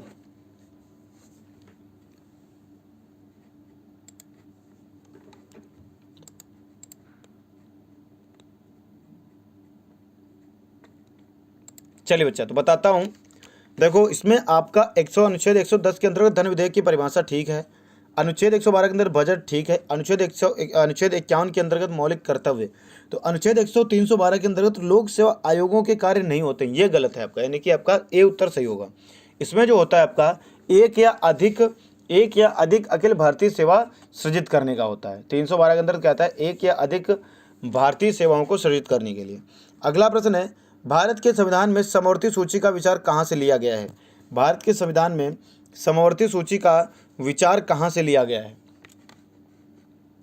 भारत के संविधान में समवर्ती सूची का विचार कहाँ से लिया गया है। चलिए देखते हैं कि इसका आंसर कौन बता पाता है। सभी लोग आंसर दीजिए। सही आंसर क्या आएगा।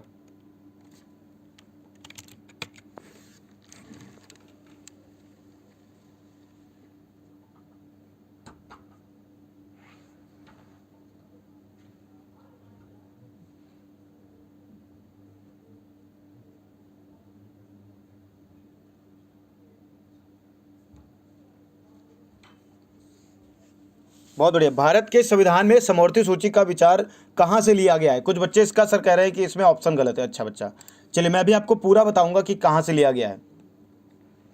ठीक है बच्चा, गलत ऑप्शन गलत नहीं है, आप शायद गलत बता रहे हो इसका आंसर। सूची का विचार जो है बच्चा कहाँ से लिया गया है, ऑस्ट्रेलिया से लिया गया है। ठीक है, ऑस्ट्रेलिया से। 7 का क्या आएगा, सी उत्तर से आ जाएगा। ऑस्ट्रेलिया से लिया गया है। जो लोग इसका आंसर 7 का सी बता रहे हैं उन सभी बच्चों का उत्तर एकदम सही है। ठीक है,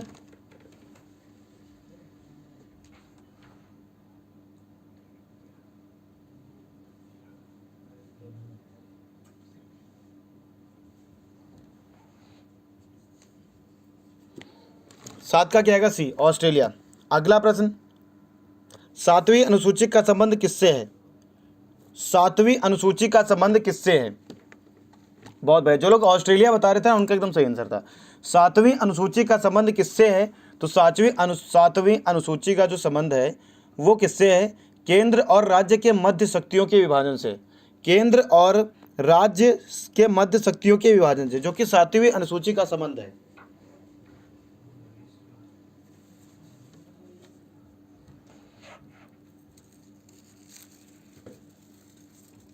चलिए अगला बताएंगे फटाफट। प्रश्न नंबर 8 हो गया है। अगला प्रश्न आ रहा है आपके सामने, प्रश्न नंबर 9। भारत के संविधान में ब्रिटेन के संविधान से क्या नहीं लिया गया है। भारत के संविधान में ब्रिटेन के संविधान से क्या नहीं लिया गया है, और क्या मतलब ऐड नहीं किया गया है। प्रश्न नंबर 9, भारत के संविधान में ब्रिटेन के संविधान से क्या नहीं लिया गया है। प्रश्न नंबर 9, तो ये जो नहीं लिया गया है वो है आपका मूल अधिकार, जो कि भारत के संविधान में ब्रिटेन के संविधान से नहीं लिया गया है, मूल अधिकार। फिर अगला प्रश्न है प्रश्न नंबर 10 कि निम्न में से कौन सा मूल अधिकारों को राष्ट्रीय आपातकाल के दौरान भी स्थगित नहीं किया जा सकता है। राष्ट्रीय आपातकाल के दौरान भी स्थगित बच्चा नहीं किया जा सकता है। कौन से ऐसे मूल अधिकार है जिनके जो रोके नहीं जा सकते हैं, किस समय, राष्ट्रीय आपातकाल के दौरान भी नहीं रोके जा सकते हैं।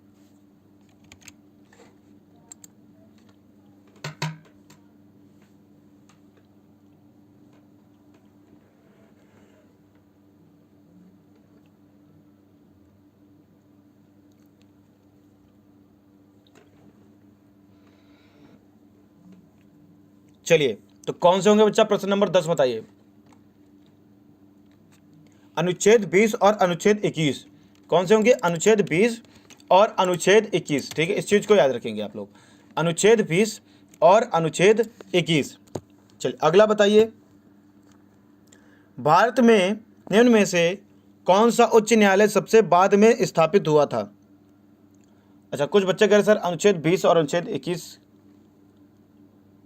क्या है मतलब? देखो अच्छा, ये जो बताता हूँ क्या है, अनुच्छेद 20 के अंतर्गत क्या आएगा, अनुच्छेद 21 के अंतर्गत क्या आता है, मैं आपको बता रहा हूँ। देखो, अनुच्छेद जो 20 के अंतर्गत आता है, जैसे कि अपराधों के लिए दोष सिद्धि के संबंध में संरक्षण, ठीक है, स्वतंत्रता का अधिकार, ये अनुच्छेद 20 में आता है। और अनुच्छेद 21 में क्या आता है? प्राण हो गया, प्राण दैहिक स्वतंत्रता का संरक्षण हो गया, ठीक है। किसी भी व्यक्ति को विधि द्वारा स्थापित प्रक्रिया के लिए उसको जो उसकी स्वतंत्रता होगी, उसकी स्वतंत्रता के अधिकार से वंचित नहीं किया जा सकता, कुछ भी हो जाए, बट अनुच्छेद और 20 और 21 नहीं हटाया जा सकता। चलिए, प्रश्न नंबर 1 आपके स्क्रीन पे बताइए। प्रश्न नंबर 1, इसका क्षेत्र क्या आएगा? इसका क्षेत्र जो आएगा डी उत्तर से आएगा, यानी कि इलाहाबाद आपका, यानी कि प्रयागराज। अगला प्रश्न है, वर्तमान में, एक सेकेंड, ऑप्शन तो दिखिए हो गया होगा। चलिए, वर्तमान में देश में कुल कितने उच्च न्यायालय हैं? और आपके सामने ऑप्शन ई भी है या none of these. None of these तो बताएंगे इसका सही उत्तर क्या आएगा। ऑप्शन आपके सामने ई भी है, वो आप जो आपको दिख रहा है आंसर वो गलत है, वो आपको मतलब नहीं बताना है। अगर आपको लग रहा है कि वो सही हो सकता है तो वो भी बता दीजिए, लेकिन इसका आंसर बताइए कि सही उत्तर इसका क्या आएगा। इसका सही उत्तर क्या आएगा? जल्दी से प्रश्न नंबर 2 आपके सामने, सभी लोग 2 का लिखकर बताएं कि सर इसका ये आंसर सही होगा।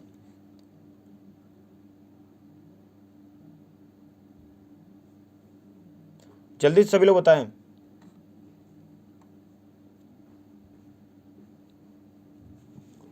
कितने उच्च न्यायालय हैं? चलिए, तो पहले देख लिया आप लोगों ने, कोई बात नहीं। चलिए, सी उत्तर सही होगा, ठीक है। चलिए, अगला प्रश्न है, एक उच्च न्यायालय के न्यायिक क्षेत्र का विस्तार कौन कर सकता है? एक उच्च न्यायालय के न्यायिक क्षेत्र का विस्तार कौन कर सकता है?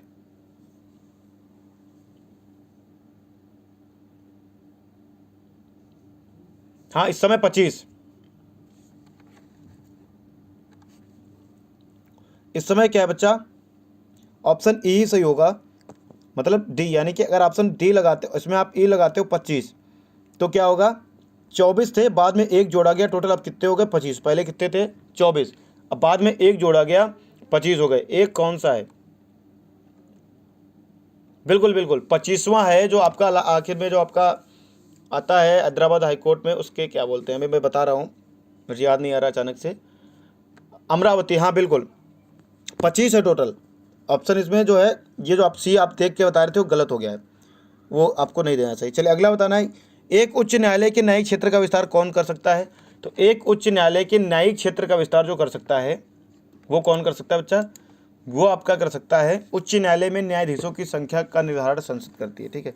चले, हाँ, उसका तो उच्च न्यायालय में जो न्यायाधीशों की संख्या होती है उसका निर्धारण कौन करेगी? संसद ही तो करेगी। उसकी बात मैं नहीं कर रहा हूँ, यहाँ पे मैं बात कर रहा हूँ इसका क्षेत्र क्या होगा कि एक उच्च न्यायालय न्यायिक क्षेत्र का विस्तार कौन कर सकता है? तो संसद कर सकता है। कौन कर सकता है? संसद। अगला है कि उच्च न्यायालय के न्यायाधीशों की नियुक्ति में कौन भाग नहीं लेता है? उच्च न्यायालय के न्यायाधीशों की नियुक्ति में कौन भाग नहीं लेता है? राज्य का राज्यपाल, राज्य का मुख्यमंत्री, संबंधित राज्य के उच्च न्यायालय का एक मुख्य न्यायाधीश, या फिर राष्ट्रपति। सही उत्तर क्या आएगा? राज्य का मुख्यमंत्री भाग नहीं लेता है, बाकी राज्य का राज्यपाल और आपका राज्य का राज्यपाल, एक सेकंड, राज्य का राज्यपाल और आपका संबंधित राज्य एवं उच्च न्यायालय का मुख्य न्यायाधीश और राष्ट्रपति भाग लेते हैं। अगला प्रश्न है, निम्न में से किस आधार पर उच्च न्यायालय के न्यायाधीश का महाभियोग लगाया जा सकता है? महाभियोग लगाया जा सकता है तो वो लगाया जाता है आपका सिद्ध कदाचार और अक्षमता, यानी कि ए और बी दोनों सही उत्तर होगा इसका। अब थोड़ा स्पीड में पढ़ाते हैं। अगला, उच्च न्यायालय के न्यायाधीशों को किस प्रकार हटाया जा सकता है? उच्च न्यायालय के न्यायाधीश को किस प्रकार हटाया जा सकता है? प्रश्न नंबर 8। तो इसको हटाया जा सकता है, आपको सही उत्तर क्या आएगा? संसद द्वारा विशेष बहुमत से। किससे? संसद द्वारा विशेष बहुमत से हटाया जा सकता है बच्चा। किससे द्वारा? संसद द्वारा विशेष बहुमत से हटाया जा सकता है। अगला प्रश्न है कि उच्च न्यायालय के न्यायाधीश की पेंशन कहाँ से मिलती है? तो उच्च न्यायालय के न्यायाधीश की पेंशन जो मिलती है वो कहाँ से मिलती है? राज्य की संचित निधि से। चलिए, अगला प्रश्न है कि निम्न में से किस राज्य में उच्च न्यायालय नहीं है? किस राज्य में उच्च न्यायालय नहीं है? जरा देखते हैं कि इसका सही आंसर कौन बताएगा। किस राज्य में उच्च न्यायालय नहीं है? सभी लोग बताइए इसका सही उत्तर क्या आएगा। किस राज्य में उच्च न्यायालय नहीं है। जिनको ये क्वेश्चन कठिन लग रहे हैं, समझ में नहीं आ रहे, वो सब क्लास को छोड़ छोड़ के निकल रहे हैं पहली फुर्सत में। कोई बात नहीं बच्चा, अगर जो टिका हुआ है बच्चा वो ये भी याद रखो, सोना को आप जितना तपाओगे जितना तपाओगे जितना तपाओगे वो उतना ही बढ़िया आकार लेकर आपके सामने निकल कर आएगा। तो जो बच्चे तप रहे हैं वो उतना ही अच्छा आकार लेकर निकल कर आएंगे। सही उत्तर इसका क्या आएगा कि निम्न में से किस राज्य में उच्च न्यायालय नहीं है।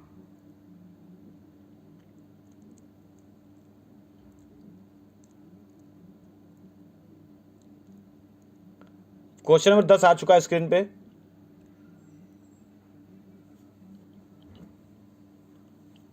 पहला आंसर आया त्रिपुरा, गलत है बच्चा। 10 का ए।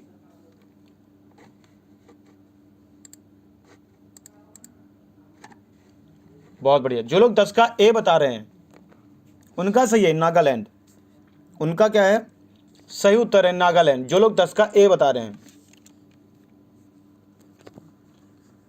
अब आपके सामने है कि किस अधिनियम का भारतीय संविधान के निर्माण पर सबसे अधिक प्रभाव पड़ा है। किस अधिनियम का भारतीय निर्माण पर भारत के संविधान के निर्माण पर सबसे अधिक प्रभाव पड़ा है। भारत शासन अधिनियम 1935। बहुत अच्छा क्वेश्चन है ये, ठीक है। भारत शासन अधिनियम 1935 बहुत इंपॉर्टेंट क्वेश्चन है, इसको आप याद रख लीजिए।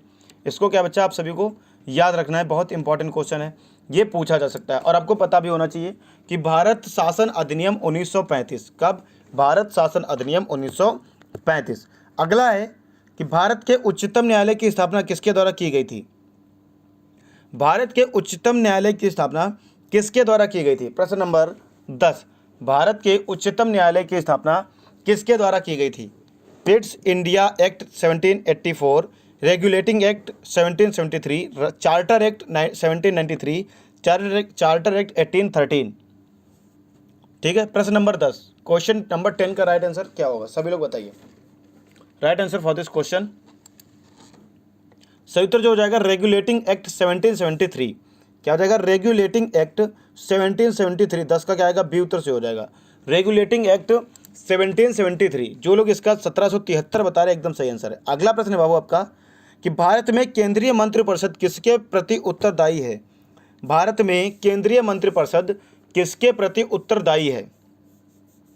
भारत में केंद्रीय मंत्रिपरिषद किसके प्रति उत्तरदायी है। बहुत अच्छा क्वेश्चन है, जल्दी बताओ।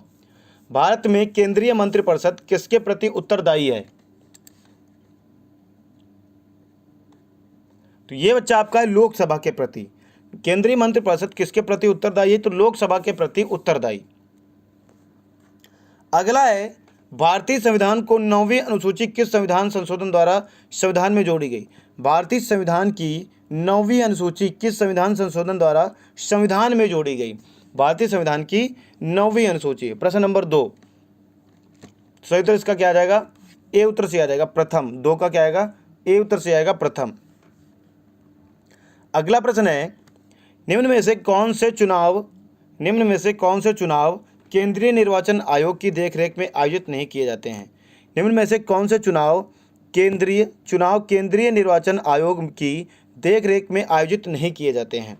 चलिए बच्चा, तो ये केंद्र के देखरेख में नहीं किए जाते हैं, तो कौन से चुनाव हैं, कौन से चुनाव हैं जो कि केंद्रीय निर्वाचन की देखरेख में नहीं किए जाते हैं। बताओ बच्चा। भारत के उपराष्ट्रपति का चुनाव, राज्य विधानमंडलों के चुनाव, राज्य स्थानीय निकायों के चुनाव, या लोकसभा और राज्यसभा के चुनाव। जल्दी से सभी लोग बताओ सही उत्तर इसका क्या आएगा। सही उत्तर इसका क्या आएगा, जल्दी से देखते हैं कौन एकदम सही आंसर दे रहा है। तो बच्चा क्या आ जाएगा इसका उत्तर, सही उत्तर राज्य के स्थानीय निकायों का चुनाव जो कि केंद्रीय निर्वाचन आयोग की देखरेख में नहीं किए जाते हैं। फिर अगला प्रश्न है निम्न में से किसे मिनी संविधान कहा जाता है। तो अभी शायद हो चुका था, 42वें संविधान संशोधन को मिनी संविधान संशोधन कहा जाता है। अगला क्वेश्चन है निम्न में से कौन सा सुमेलित नहीं है। कौन सुमेलित नहीं है। भाग प्रथम में संघ और उसका राज्य आएगा, भाग सेकंड में नागरिकता, भाग थर्ड में आपका राज्य के नीति निर्देशक तत्व, तो यही सुमेलित नहीं है। क्या है बच्चा, भाग थर्ड में राज्य के नीति निर्देशक तत्व नहीं आएंगे। अगला प्रश्न है इसमें बताना है आपको कौन सा सुमेलित नहीं है। तो हो चुका है यार,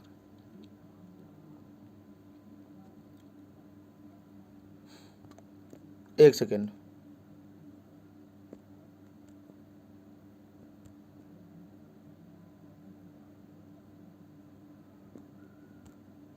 चलिए वो दोबारा क्वेश्चन ऐड हो गए होंगे गलती से, कोई बात नहीं। चलिए अब आपके सामने बहुत इंपॉर्टेंट क्वेश्चन आए हैं। ये क्वेश्चन क्या कहते हैं, अब आपके सामने जो है साइंस क्या है, ठीक है, साइंस के भी बहुत इंपॉर्टेंट क्वेश्चन होते हैं जो आपसे पूछे जाएंगे। चलिए बताइए, क्वेश्चन है कि कार्य का मात्रक क्या है, कार्य का मात्रक क्या है, कार्य का मात्रक क्या है। चलिए सभी लोग बताइए जल्दी से, सही उत्तर इसका क्या आएगा, कार्य का मात्रक क्या है। कार्य का मात्रक जो है बच्चा जूल है। क्या है, कार्य का मात्रक जूल है। अगला प्रश्न है प्रकाश वर्ष का मात्रक है, प्रकाश वर्ष का मात्रक क्या है। तो जो प्रकाश वर्ष का मात्रक है बहुत आसान है, लेकिन जितने भी मात्रक हैं फिजिक्स के इंपॉर्टेंट वो सारे कर लेते हैं। दूरी। चलिए अगला प्रश्न है निम्नलिखित में से कौन सी मात्रा जड़त्व की माप है, निम्नलिखित में से कौन सी मात्रा जड़त्व का माप है, निम्नलिखित में से कौन सी मात्रा जड़त्व का माप है, जड़त्व का माप है। तो द्रव्यमान। क्या आ जाएगा प्रश्न नंबर 3 का सही उत्तर सी हो जाएगा, सी हो जाएगा बच्चा, सही उत्तर क्या आ जाएगा, द्रव्यमान। अगला प्रश्न है आपके सामने निम्नलिखित में से समय का मात्रक क्या नहीं है, निम्नलिखित में से समय का मात्रक क्या नहीं है, जल्दी से बताइए निम्नलिखित में से समय का मात्रक क्या नहीं है। एक बार प्यारे बच्चों आप सभी लोग क्लास को शेयर कर दो और 500 लाइक तक पहुंचा दो और 200 प्लस तक वॉचिंग आप लोग चलो, ठीक है, बहुत अच्छी क्लास है ये, सभी लोग प्लीज़ क्लास को एक बार शेयर करिएगा। जल्दी से सभी लोग बताओ सही उत्तर इसका क्या आएगा, सही उत्तर इसका क्या आएगा। निम्नलिखित में से समय का मात्रक क्या नहीं है, निम्नलिखित में से समय का मात्रक क्या नहीं है। तो सही उत्तर इसका क्या आ जाएगा, जो कि समय का मात्रक नहीं है। तो क्या नहीं है आपको बताना है, निम्नलिखित में से समय का मात्रक क्या नहीं है। प्रकाश वर्ष, ठीक है बच्चा। अगला प्रश्न है पारसेक इकाई है दूरी की, समय की, प्रकाश की चमक की या फिर चुंबकीय बल की। पारसेक इकाई है, पारसेक इकाई है। तो पारसेक बेटा दूरी की है, किसकी इकाई है, पारसेक जो है दूरी की इकाई है, ठीक है, दूरी की इकाई। अगला प्रश्न है निम्नलिखित में से कौन सा एक सुमेलित नहीं है, निम्नलिखित में से कौन सा एक सुमेलित नहीं है, निम्नलिखित में से कौन सा एक सुमेलित नहीं है। प्रश्न नंबर 9। तो प्रश्न नंबर 9 का सही उत्तर क्या आ जाएगा बच्चा, प्रश्न नंबर 9 का जो सही उत्तर हो जाएगा सेल्सियस, यानी कि ऊष्मा की इकाई। क्या आ जाएगा, सेल्सियस, ऊष्मा की इकाई। निम्नलिखित में से कौन सा एक सुमेलित नहीं है, सेल्सियस, ऊष्मा की इकाई। अगला प्रश्न है ल्यूमेन किसका मात्रक है, ल्यूमेन किसका मात्रक है। प्रश्न नंबर 10 बहुत अच्छा क्वेश्चन है। ल्यूमेन किसका मात्रक है, ज्योति तीव्रता का, ज्योति फ्लक्स का, या फिर उपयुक्त दोनों का, या फिर उनमें से कोई नहीं। तो दोनों का तो हो नहीं सकता, तो ये बच्चा है आपका ज्योति फ्लक्स का। ल्यूमेन किसका मात्रक है, ज्योति फ्लक्स का मात्रक है। ल्यूमेन किसका मात्रक है, ज्योति फ्लक्स का। अगला प्रश्न है क्यूरी किसकी इकाई है। बहुत प्यारे क्वेश्चन है आपके सामने, क्यूरी किसकी इकाई है, बहुत इंपॉर्टेंट एंड बहुत शानदार क्वेश्चन है। क्यूरी किसकी इकाई है, क्यूरी किसकी इकाई है। सभी प्यारे बच्चे सरिता, नीरज, जुगेंद्र, आरती, राजकुमार, नीरज, ज्योति, हितेश, हेमा, विशाल, राजकुमार, अभिषेक, शुभम, द मोंटी, सभी लोग प्लीज़ एक बार क्लास को शेयर कर दीजिएगा। कोरोना विशेषज्ञ आप भी शेयर कर दो। चलिए बताइए क्यूरी किसकी इकाई है, क्यूरी।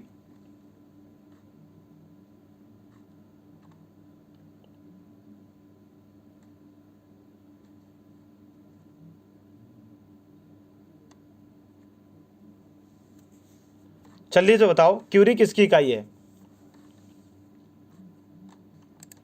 बहुत शानदार। जिन लोगों ने रेडियो एक्टिव धर्मिता बताया है उन सभी प्यारे बच्चों का उत्तर एकदम सही है। जिन लोगों ने रेडियो एक्टिव धर्मिता बताया यानी कि ए आंसर दिया है उन प्यारे सभी बच्चों का उत्तर एकदम सही है। क्या आ जाएगा, रेडियो एक्टिव धर्मिता। सही उत्तर क्या आ जाएगा, रेडियो एक्टिव धर्मिता। चलिए अगला प्रश्न है आपके सामने।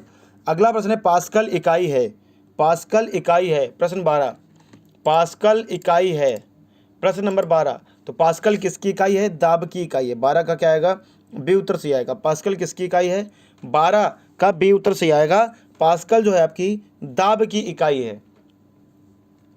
अगला प्रश्न है कैंडेला मात्रक है। प्रश्न नंबर 13 कैंडेला मात्रक है, कैंडेला मात्रक है। तो कैंडेला किसका मात्रक है बच्चा, तो कैंडेला जो है आपका ये ज्योति तीव्रता का मात्रक है। कैंडेला किसका मात्रक है, ज्योति तीव्रता का मात्रक है। 13 का क्या आएगा, डी उत्तर से आएगा। कैंडेला किसका मात्रक है? ज्योति तीव्रता का मात्रक है।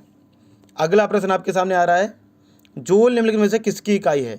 जूल निम्नलिखित की इकाई है ऊर्जा, बल, ताप या फिर तापमान। सभी लोग बताओ।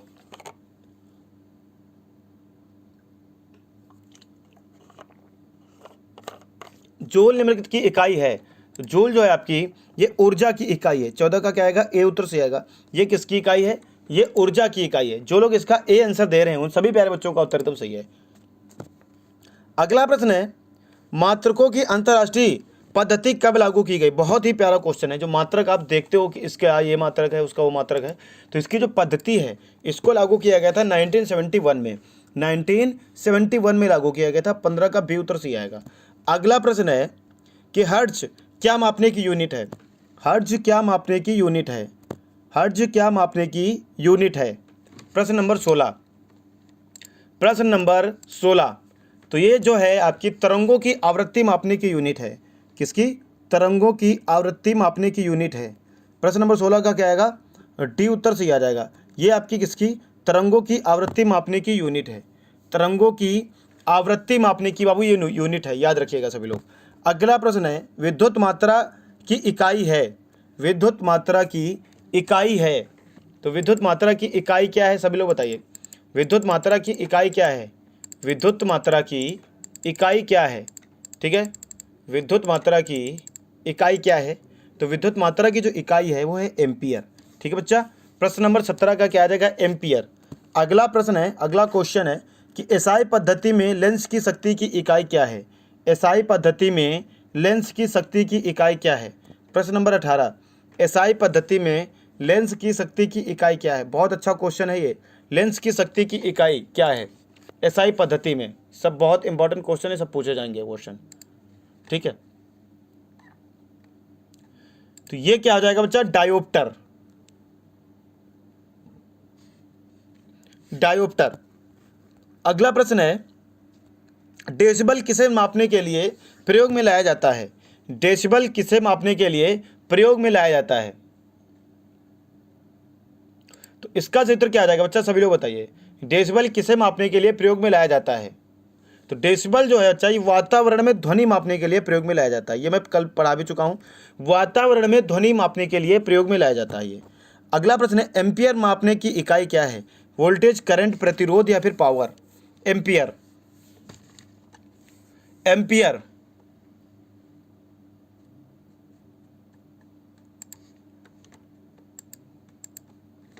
जल्दी सभी लोग बताएं सही उत्तर इसका क्या आएगा? एम्पियर मापने की इकाई। सभी लोग बताइए सही उत्तर इसका क्या आएगा? प्लीज एक बार सभी बच्चों क्लास को शेयर कर दीजिएगा। आप लोग 200 तक क्लास को प्लीज पहुंचा दीजिए। इतनी रिक्वेस्ट भी करना अच्छी बात नहीं है। प्लीज एक बार सभी लोग शेयर करिएगा। एम्पियर जो है क्या आ जाएगा बच्चा इसका सही उत्तर? करंट। बी बताने वाले सभी बच्चों का उत्तर सही है। क्या आ जाएगा? करंट। चलिए अगला प्रश्न है आपके सामने, यंग प्रत्यास्थता गुणांक का एसआई मात्रक है। यंग प्रत्यास्थता गुणांक का एसआई मात्रक है। यंग प्रत्यास्थता गुणांक का एसआई मात्रक है। तुक्का मत मारना, किस किस बच्चे के गलत सही आ रहे हैं कोई बात नहीं, बट तुक्का मत मारो।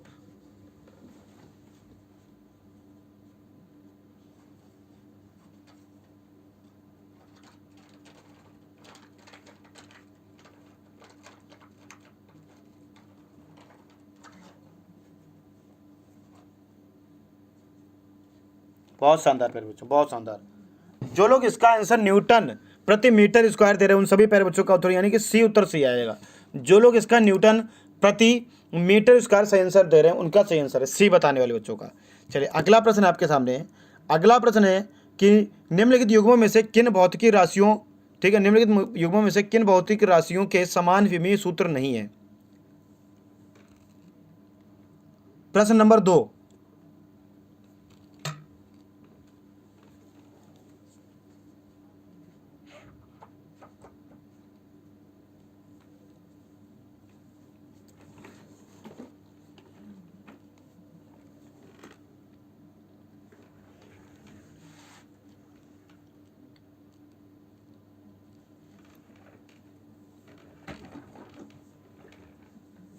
जो लोग प्रश्न नंबर 2 का ए आंसर बता रहे हैं उन सभी बच्चों का गलत हो जाएगा, नहीं सही होगा, बल एवं दाब सही आंसर है। क्या आएगा, युग्मों में से किन भौतिक राशियों के समान विमीय सूत्र नहीं है, बल एवं दाब सही आंसर है। अगला है एक खगोलीय इकाई संबंधित है, एक खगोलीय इकाई संबंधित है सूर्य एवं पृथ्वी के बीच की दूरी से, चंद्रमा एवं पृथ्वी के बीच की दूरी से, सूर्य एवं चंद्रमा के बीच की दूरी से, या फिर उपयुक्त में से कोई नहीं। सही तो इसका क्या आ जाएगा, तो इसका सही उत्तर हो जाएगा सूर्य एवं पृथ्वी के बीच की दूरी से। सूर्य एवं पृथ्वी के बीच की दूरी से एक खगोलीय इकाई संबंधित है सूर्य एवं पृथ्वी के बीच की दूरी से। अगला है निम्नलिखित में से कौन सी अविमीय राशि है, निम्नलिखित में से कौन सी अविमीय राशि है, अविमीय राशि, निम्नलिखित में से कौन सी अविमीय राशि यानी कि विमा नहीं है, अविमीय राशि है, तो ये है आपकी विकृति। कौन सी है, विकृति। ठीक है बच्चा, कौन सी राशि है, विकृति। अगला प्रश्न है निम्नलिखित में से कौन सा एक सदिश राशि नहीं है, निम्नलिखित में से कौन सी एक सदिश राशि नहीं है, सदिश राशि नहीं है, ये अदिश राशि में आएगी, सदिश राशि नहीं है। कौन सी एक सदिश राशि नहीं है, निम्नलिखित में से कौन सी एक सदिश राशि नहीं है, तो द्रव्यमान। सही उत्तर इसका क्या आएगा, पाँच का डी उत्तर सही हो जाएगा। द्रव्यमान जो है एक आपकी सदिश राशि नहीं है। ठीक है, अगला प्रश्न है आपके सामने, अदिश राशि है इनमें से, अदिश राशि। प्रश्न नंबर 6, प्रश्न नंबर 6, क्वेश्चन नंबर 6 का बताओ सही उत्तर इसका क्या आएगा। सभी लोग प्लीज़ क्लास को एक बार शेयर कर दीजिएगा बच्चों, जिन लोगों ने अभी तक क्लास को शेयर ना किया हो, पहले बच्चों सभी लोग क्लास को एक बार शेयर कर दो। अदिश राशि है प्रश्न नंबर 6, तो ऊर्जा क्या आ जाएगा, प्रश्न नंबर 6 का ए उत्तर से हो जाएगा ऊर्जा। अगला प्रश्न है निम्नलिखित में से कौन सी एक सदिश राशि है, निम्नलिखित में से कौन सी एक सदिश राशि है, तो ये है आपकी संवेग। निम्नलिखित में से कौन सी एक सदिश राशि है, संवेग। अगला प्रश्न है निम्नलिखित में से कौन सी राशि सदिश नहीं है, निम्नलिखित में से कौन सी राशि सदिश नहीं है, तो ये है आपकी बच्चा कौन सी राशि सदिश नहीं है, तो ये है आपकी आयतन। आयतन क्या है, सदिश नहीं है। निम्नलिखित में से सदिश राशि है, सदिश और अदिश राशि को भी क्वेश्चन आते हैं, पूछा जा रहा है, वेग सही उत्तर होगा। निम्नलिखित में से कौन सा एक व्युत्पन्न परिभाषा नहीं है, व्युत्पन्न परिभाषा, तो क्या हो जाएगा आपका सही उत्तर द्रव्यमान। सही उत्तर क्या आ जाएगा, द्रव्यमान। अगला प्रश्न है त्वरण ज्ञात करने का सही सूत्र कौन सा है, त्वरण ज्ञात करने का सही सूत्र क्या होगा, तो आंसर आपके सामने लिखी गया है, पता नहीं कैसे इसमें ऐड हो गया, चलिए कोई बात नहीं। सही सूत्र क्या होगा, ये होगा a बराबर स्मॉल a बराबर v minus you upon T. क्या होगा, a बराबर v minus you upon T. ठीक है, सही उत्तर क्या आएगा, a बराबर v minus you upon T सही उत्तर होगा। ठीक है, अगला है पदार्थ के संयोग और वेग के अनुपात से कौन सी भौतिक राशि प्राप्त की जाती है।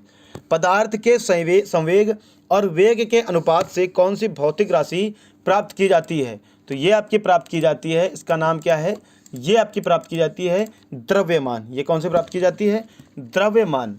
अगला है प्लांक और अचर में किसका आयाम होता है, प्लांक और अचर में किसका आयाम होता है, तो प्लांक और अचर में कोणीय गति का आयाम होता है। किसका आयाम होता है, कोणीय गति का आयाम होता है। प्लांक और अचर में बच्चा कोणीय गति का आयाम होता है। अगला प्रश्न है एक लड़की झूले पर बैठी स्थिति में झूला झूल रही है, उस लड़की के खड़े हो जाने पर दोलनों का आवृत्तिकाल, उस लड़की के खड़े हो जाने पर दोलनों का जो आवृत्तिकाल होगा वो कम हो जाएगा। मैं जल्दी जल्दी पढ़ा रहा हूँ क्योंकि 2 बजे जीके की भी क्लास है, अगर मैं अभी ये नहीं खत्म करूँगा तो 2 बजे आपकी जीके की क्लास नहीं हो पाएगी, तो ये आप थोड़ा जल्दी खत्म करेंगे। ठीक है, कम हो जाएगा। अगला प्रश्न है आपके सामने, यदि किसी चली हुई वस्तु के वेग को 2 गुना कर दिया जाए तो उसका त्वरण क्या हो जाएगा, तो उसका त्वरण क्या हो जाएगा बच्चा, तो त्वरण क्या हो जाएगा, सभी लोग बताइए,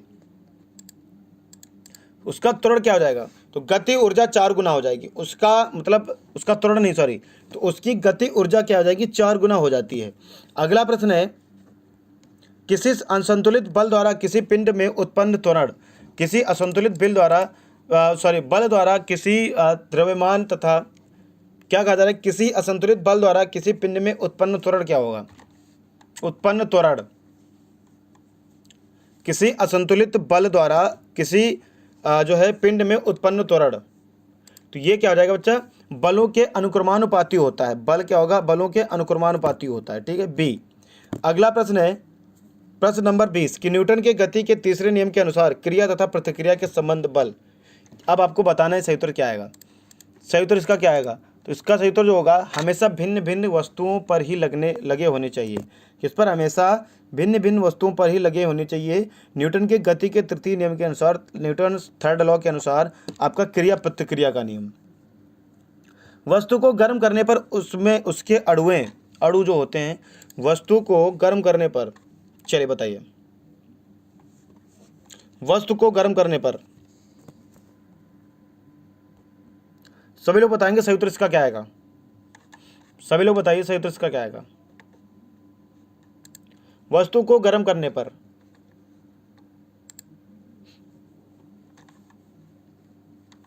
बहुत शानदार, काफी बच्चे एकदम सही आंसर दे रहे हैं, काफी बच्चे गलत कर रहे हैं। बहुत बढ़िया, जल्दी से बताने का प्रयास करिए सही उत्तर इसका क्या आएगा।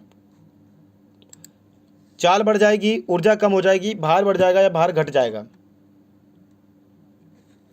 या फिर भार घट जाएगा आपका? जल्दी से सभी लोग बताएं सही उत्तर इसका क्या आएगा।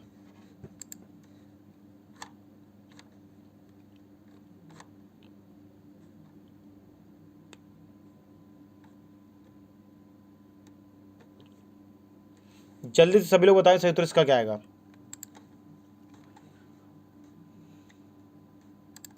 बहुत बढ़िया, काफी बच्चों ने इसका आंसर गलत कर दिया है और काफी बच्चे एकदम सही आंसर दे रहे हैं। तो इसका जो बच्चा सही आंसर हो जाएगा वो क्या हो जाएगा? इसकी जो है चाल बढ़ जाएगी, ठीक है, बढ़ जाएगी। इसकी चाल क्या है बच्चा? बढ़ जाएगी। अगला प्रश्न है आपके सामने, किसी वस्तु का ताप किसका सूचक है?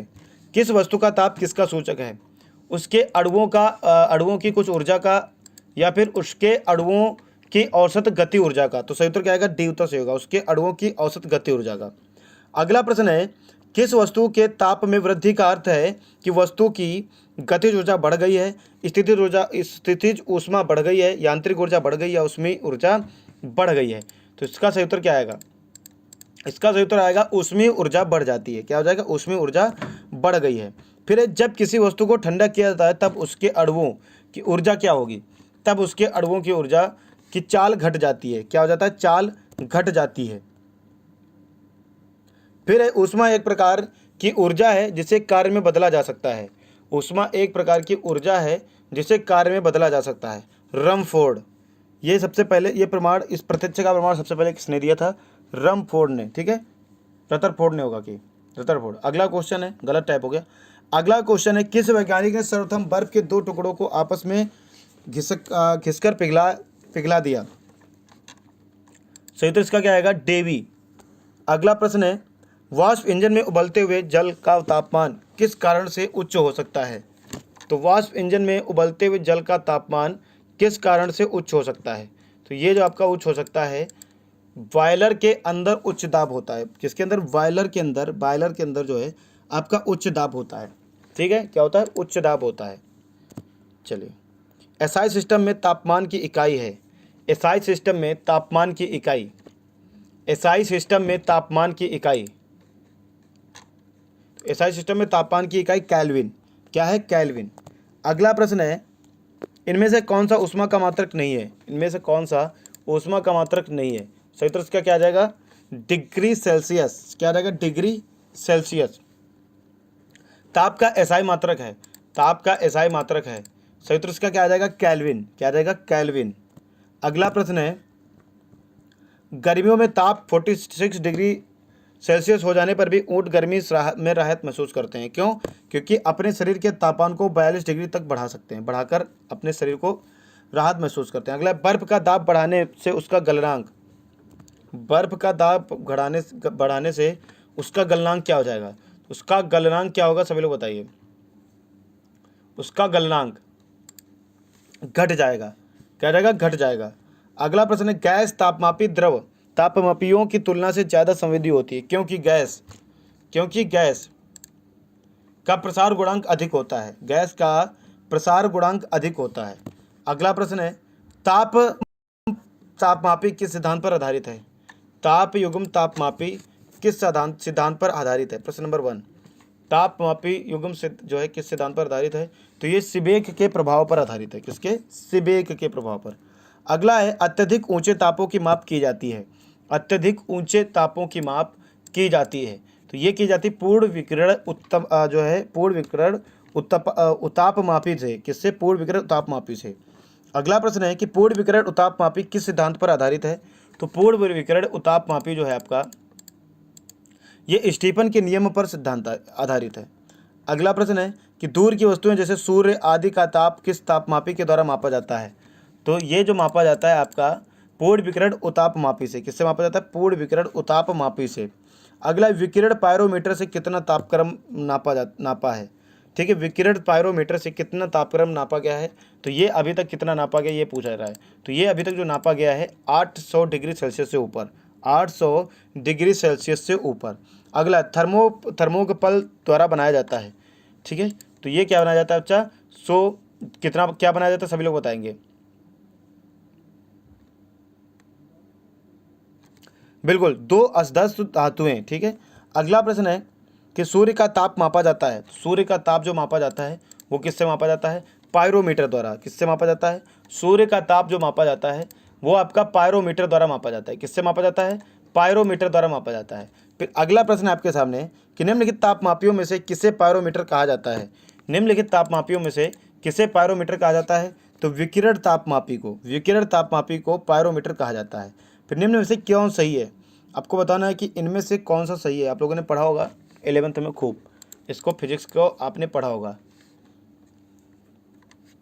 तो इसका बी उत्तर सही आएगा। क्या आएगा? बी उत्तर सही आएगा। अगला प्रश्न है सेल्सियस मापक्रम पर जल का क्वथनांक तथा हिमांक होते हैं। सेल्सियस मापक्रम पर जल का क्वथनांक तथा हिमांक होते हैं, तो ये आपके क्या होते हैं? 100 डिग्री सेल्सियस तथा 0 डिग्री सेल्सियस।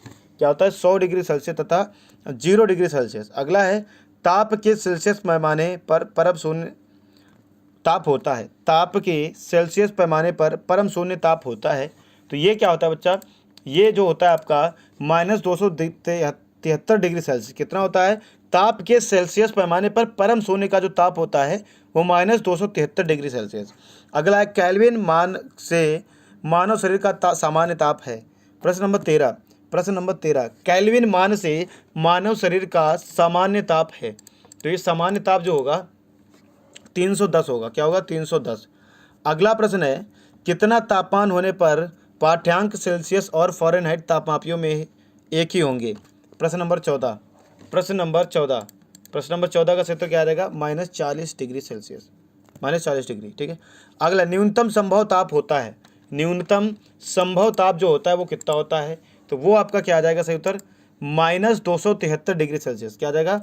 -273 degree Celsius.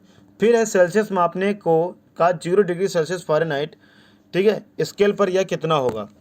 प्रश्न नंबर 17। तो प्रश्न नंबर 17 का जो सही उत्तर होगा वो क्या होगा? सभी लोग बताइए, वो क्या होगा? आपका 32 डिग्री। ठीक है, कितना? 32। अगला प्रश्न, मानव शरीर का तापक्रम सामान्य तापक्रम 98.4 डिग्री फ़ारेनहाइट है, इसके बराबर कितने डिग्री सेल्सियस का तापक्रम है? इसके बराबर जो तापक्रम कितने डिग्री सेल्सियस के बराबर होगा? वो 36 पॉइंट यानी 36.89। कितना? 36.89 इतना आपका तापक्रम होता है। और जो आपकी सेल्सियस की बात करें तो 36.89 आपका होता है। ठीक है, आपके शरीर का तापक्रम। अगला फ़ारेनहाइट मापक्रम पर सामान्य वायुमंडलीय दाब पर उबलते पानी का ताप होता है। तो जो उबलते पानी का ताप होता है वो कितना होता है? 212 डिग्री फ़ारेनहाइट। कितना होता है? 212 डिग्री फ़ारेनहाइट। अगला है कि दिल्ली में जल क्वथनांक 100 डिग्री सेल्सियस है, तो मसूरी में जल का तापमान क्या होगा? तो मसूरी, अगर दिल्ली और मसूरी की बात करोगे तो वो 100 डिग्री सेल्सियस से कम हो जाएगा। ठीक है, ये फिजिक्स के क्वेश्चन थे, बहुत इंपॉर्टेंट वाले। ध्वनि तरंगों की प्रकृति होती है। ध्वनि तरंगों की प्रकृति होती है। ध्वनि तरंगों की प्रकृति होती है। ध्वनि तरंगों की प्रकृति होती है। ध्वनि तरंगों की प्रकृति होती है। तो ध्वनि तरंगों की जो प्रकृति होती है वो अनुदैर्ध्य होती है। कौन सी? अनुदैर्ध्य। अगला प्रश्न है आपके सामने प्रश्न नंबर 2 कि निम्न में से कौन सा कथन ध्वनि तरंगों के लिए सत्य है? निम्नलिखित में से कौन सा कथन ध्वनि तरंगों के लिए सत्य है। तो 0 डिग्री सेल्सियस पर इनकी चाल 332 मीटर प्रति सेकंड होती है। 0 डिग्री सेल्सियस पर इनकी चाल 332 मीटर प्रति सेकंड होती है, ये आपका कथन सत्य है। अगला है अवश्रव्य तरंगों की आवृत्ति होती है। अवश्रव्य तरंगों की आवृत्ति होती है 20 हर्ट्ज से कम होती है। कितनी? 20 हर्ट्ज से कम होती है अवश्रव्य तरंगों की आवृत्ति। अगला है, देखो मैं बहुत स्पीड से करा रहा हूँ। पराश्रव्य तरंगे वे ध्वनि तरंगे हैं जिनकी आवृत्ति, वो अश्रव्य तरंगे हो गई। अब आपको पराश्रव्य बतानी है, तो 20 किलो हर्ट्ज से अधिक होती है, वो पराश्रव्य तरंगे कहलाती हैं। कितनी? 20 किलो हर्ट्ज से अधिक होती है, पराश्रव्य तरंगे कहलाती हैं। पराश्रव्य तरंगे मनुष्यों द्वारा सुनी जा सकती हैं, नहीं सुनी जा सकती, कभी कभी सुनी जा सकती हैं। तो ये पराश्रव्य तरंगे जो है मनुष्यों द्वारा जो है सुनी जा सकती हैं, सॉरी नहीं सुनी जा सकती हैं। पराश्रव्य तरंगे जो हैं ये नहीं सुनी जा सकती हैं मनुष्यों द्वारा। अगला प्रश्न है, पराश्रव्य तरंगों का सबसे पहले किसने सीटी बजाकर उत्पन्न किया था? तो इसका क्षेत्र क्या आ जाएगा? इसको सबसे पहले गॉल्टन ने उत्पन्न किया था। गॉल्टन ने इसके बारे में सबसे पहले बताया था और इसको उत्पन्न भी किया था। फिर है, शिकार परभक्षियों या बाधाओं का पता लगाने के लिए चमगादड़ अथवा डॉल्फिन किस परिघटना का प्रयोग करते हैं? इसका क्षेत्र क्या आ जाएगा? इसका क्षेत्र होगा, आ जाएगा आपका प्रतिध्वनि का निर्धारण। किसका? प्रतिध्वनि का निर्धारण। फिर अगला क्वेश्चन है कि कीड़ों तथा हानि पहुंचने वाले तत्वों को घरों से दूर भगाने के लिए प्रयोग में लाया जाता है। अल्ट्रासोनिक तरंगे लाई जाती हैं। कौन सी? अल्ट्रासोनिक तरंगे। ठीक है, प्रश्न नंबर 8 का क्षेत्र क्या आ जाएगा? अल्ट्रासोनिक तरंगे। अगला प्रश्न आपके सामने, ध्वनि का तात्व यानी कि पिच किस पर निर्भर करता है? ध्वनि का तात्व किस पर निर्भर करता है? तो ये आपका निर्भर करता है आवृत्ति पर। ये किस पर निर्भर करता है? ये आपका निर्भर करता है आवृत्ति पर। ठीक है बच्चा, चलिए अगला प्रश्न है प्रश्न नंबर 10। प्रश्न नंबर 10 कि विमानों के आंतरिक भागों की सफाई में किसका उपयोग किया जाता है? तो ये जो आपका उपयोग किया जाता है, किसका किया जाता है? पराश्रव्य तरंगों का उपयोग किया जाता है। ठीक है, पराश्रव्य तरंगों का। फिर 20 हर्ट्ज से 20,000 हर्ट्ज से बराबर जो है बारंबारता की ध्वनि निम्नलिखित में से क्या है? तो प्रश्न नंबर 11 का जो सही उत्तर हो जाएगा वो क्या हो जाएगा? वो हो जाएगा आपका श्रव्य या फिर ऑडिबल ध्वनि। क्या हो जाएगा? श्रव्य या फिर ऑडिबल ध्वनि। फिर तरंग का वेग यानी v, आवृत्ति n तथा तरंग दैर्ध्य, ठीक है, डेल्टा में संबंध दिया जाता है। सभी लोग बताइए क्या आएगा इसका सही उत्तर? किस किस बच्चे को पता है? बहुत इंपॉर्टेंट क्वेश्चन है। तो इसका आंसर जो लोग ए बता रहे हैं उनका एकदम सही आंसर है। अगला प्रश्न है, चंद्रमा पर धरातल से दूर विस्फोट सुनाई नहीं पड़ता है। चंद्रमा पर धरातल से दूर विस्फोट सुनाई नहीं पड़ता है। प्रश्न नंबर 13। तो उसका रीजन ये है कि वायुमंडल की अनुपस्थिति के कारण। किसके? वायुमंडल की अनुपस्थिति के कारण। अगला प्रश्न है कि निम्न द्रव्यों में से ध्वनि सबसे तेज यात्रा करती है। निम्न द्रव्यों में से ध्वनि तब सबसे तेज यात्रा करती है। स्टील में। किसमें तेज यात्रा करती है? स्टील में। अगला, बादलों की बिजली की चमक के काफी समय बाद बादलों की गर्जन सुनाई देती है। इसका कारण क्या है? इसका कारण क्या है? चंद्रमा पर धरातल जो, हाँ, उसके बाद आपको बताना है कि ध्वनि जो है आपको सुनाई पड़ती है बाद में भी, उसका कारण क्या है? प्रश्न नंबर 18। उसका कारण जो है आपको बताना है। उसका कारण क्या है? उसका कारण है प्रकाश की चाल ध्वनि की चाल में बहुत अधिक है। प्रकाश की चाल ध्वनि की चाल में बहुत अधिक है। अगला प्रश्न है, वायु में ध्वनि का वेग लगभग, वायु में जो ध्वनि का वेग होता है लगभग वो कितना होता है? तो 330 मीटर प्रति सेकंड होता है। कितना होता है? 330 मीटर प्रति सेकंड होता है। अगला प्रश्न है, ध्वनि तरंगे सर्वाधिक तीव्र से चलती हैं।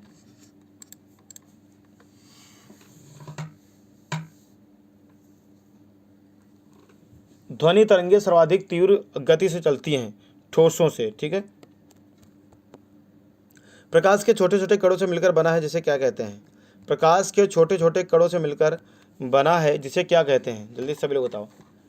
परमाणु, न्यूट्रॉन, या पॉजिट्रॉन या फिर फोटोन?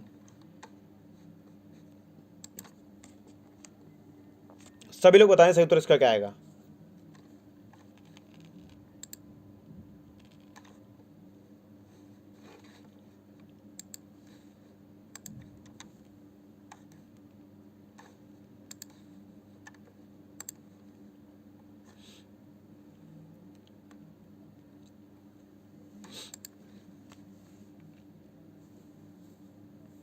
बहुत बड़े, काफ़ी अच्छे सही आंसर दे रहे हैं, काफ़ी अच्छे गलत कर रहे हैं। ये केमिस्ट्री का क्वेश्चन है बच्चा। सभी लोग बताइए पर सही आंसर क्या आएगा।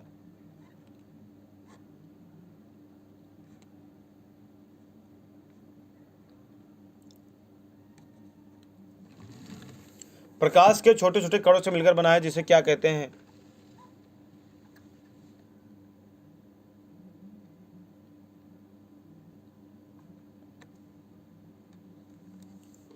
जल्दी सभी लोग बताएं, सही उत्तर क्या आएगा? आपका फिजिक्स में ही प्रकाश का ही क्वेश्चन है, बहुत इंपॉर्टेंट क्वेश्चन है। काफ़ी बच्चों ने गलत कर रहे हैं इसका। सर परमाणु होगा, न्यूट्रॉन होगा। अरे बहुत आसान है, बहुत ही ज़्यादा आसान है। कई बार मैंने इसको पढ़ाया भी है इसके पहले। इससे जो आप कहते हो उससे कहते हो आप फोटॉन। क्या कहोगे आप? फोटॉन कहोगे। चलिए अगला प्रश्न है आपके सामने। प्रकाश तरंग किस प्रकार की तरंग है? प्रकाश तरंग ये किस प्रकार की तरंग है? ये आपकी अनुप्रस्थ तरंग है। ये कौन सी? अनुप्रस्थ तरंग है। फिर अगला है कि प्रकाश का तरंग सिद्धांत किसके द्वारा प्रस्तापित किया गया था? तो ये जो प्रस्तापित किया गया था ये आपका हाइगेंस के द्वारा प्रस्तापित किया गया था। किसके द्वारा? हाइगेंस के द्वारा। अगला प्रश्न है, प्रकाश के विद्युत चुंबकीय स्वरूप की खोज किसने की? प्रकाश के विद्युत चुंबकीय स्वरूप की खोज किसने की? ध्रुवीकरण। आपको नहीं इसका बताना है कि चुंबकीय जो खोज जो की थी वो किसने की थी? तो किसने की थी? मैक्सवेल ने की थी। किसने की थी बच्चा? सी ऑप्शन बताने में सभी बच्चों का सही उत्तर हो जाएगा। ठीक है, चलिए अगला प्रश्न है, किसने सर्वप्रथम यह दिखलाया कि प्रकाश तरंगों का विवर्तन होता है? किसने यह सर्वप्रथम यह दिखलाया कि प्रकाश तरंगों का सर्वप्रथम विवर्तन होता है? ग्रेमोल्डी ने दिखलाया। फिर अगला प्रश्न है आपके सामने, प्रकाश विद्युत प्रभाव का प्रतिपादन किया। प्रकाश विद्युत प्रतिपादन किया आइंस्टीन ने। किसने किया? आइंस्टीन ने। किसने प्रतिपादन किया? आइंस्टीन ने। फिर निम्नलिखित में से कौन सी घटना प्रकाश और ध्वनि दोनों में घटित नहीं होती? निम्नलिखित में से कौन सी घटना प्रकाश और ध्वनि दोनों में घटित नहीं होती? ध्रुवण। फिर किसी अवरोध की ओर जो है प्रश्न नंबर 9, किसी अवरोध की कोर से प्रकाश का मुड़ना क्या कहलाता है? प्रश्न नंबर 9, तो ये कहलाता है आपका विवर्तन। क्या कहलाता है? विवर्तन। प्रश्न नंबर 10 लास्ट कर लेते हैं। और अभी 2 बजे वाली क्लास जीके की है, वो छोड़नी नहीं है, उसमें बहुत इंपॉर्टेंट टॉपिक कर रहे हैं, तो 2 बजे वाली क्लास को कर लेते हैं। बाकी इसमें जो क्वेश्चन बचेंगे वो किसी और क्लास में हम धीरे धीरे ऐड कर करके कर देंगे। 12 बजे जो क्लास होती है उसमें धीरे धीरे ऐड करके करा देंगे। अब इसमें आपके केमिस्ट्री के और बायोलॉजी के क्वेश्चन बचे थे, उसके बाद महत्वपूर्ण दिवस बचे थे आपके। ठीक है, 2-3 टॉपिक बच गए थे, तो 2-3 टॉपिक को हम बाद में धीरे धीरे कवर करा लेंगे। परेशान ना होना। व्यक्तिकरण का सिद्धांत, ठीक है बच्चा, इसका क्या आएगा? 10 का बी, व्यक्तिकरण का सिद्धांत। व्यक्तिकरण का सिद्धांत, व्यक्तिकरण का सिद्धांत, बिल्कुल व्यक्तिकरण का सिद्धांत। बाकी हम बाद में कवर कर लेंगे इसको। अभी 2 बजे आपकी लाइव वाली जो क्लास है, इस क्लास में सभी बच्चों को आना है। बहुत ही इंपॉर्टेंट क्लास होगी यूपी जीके की।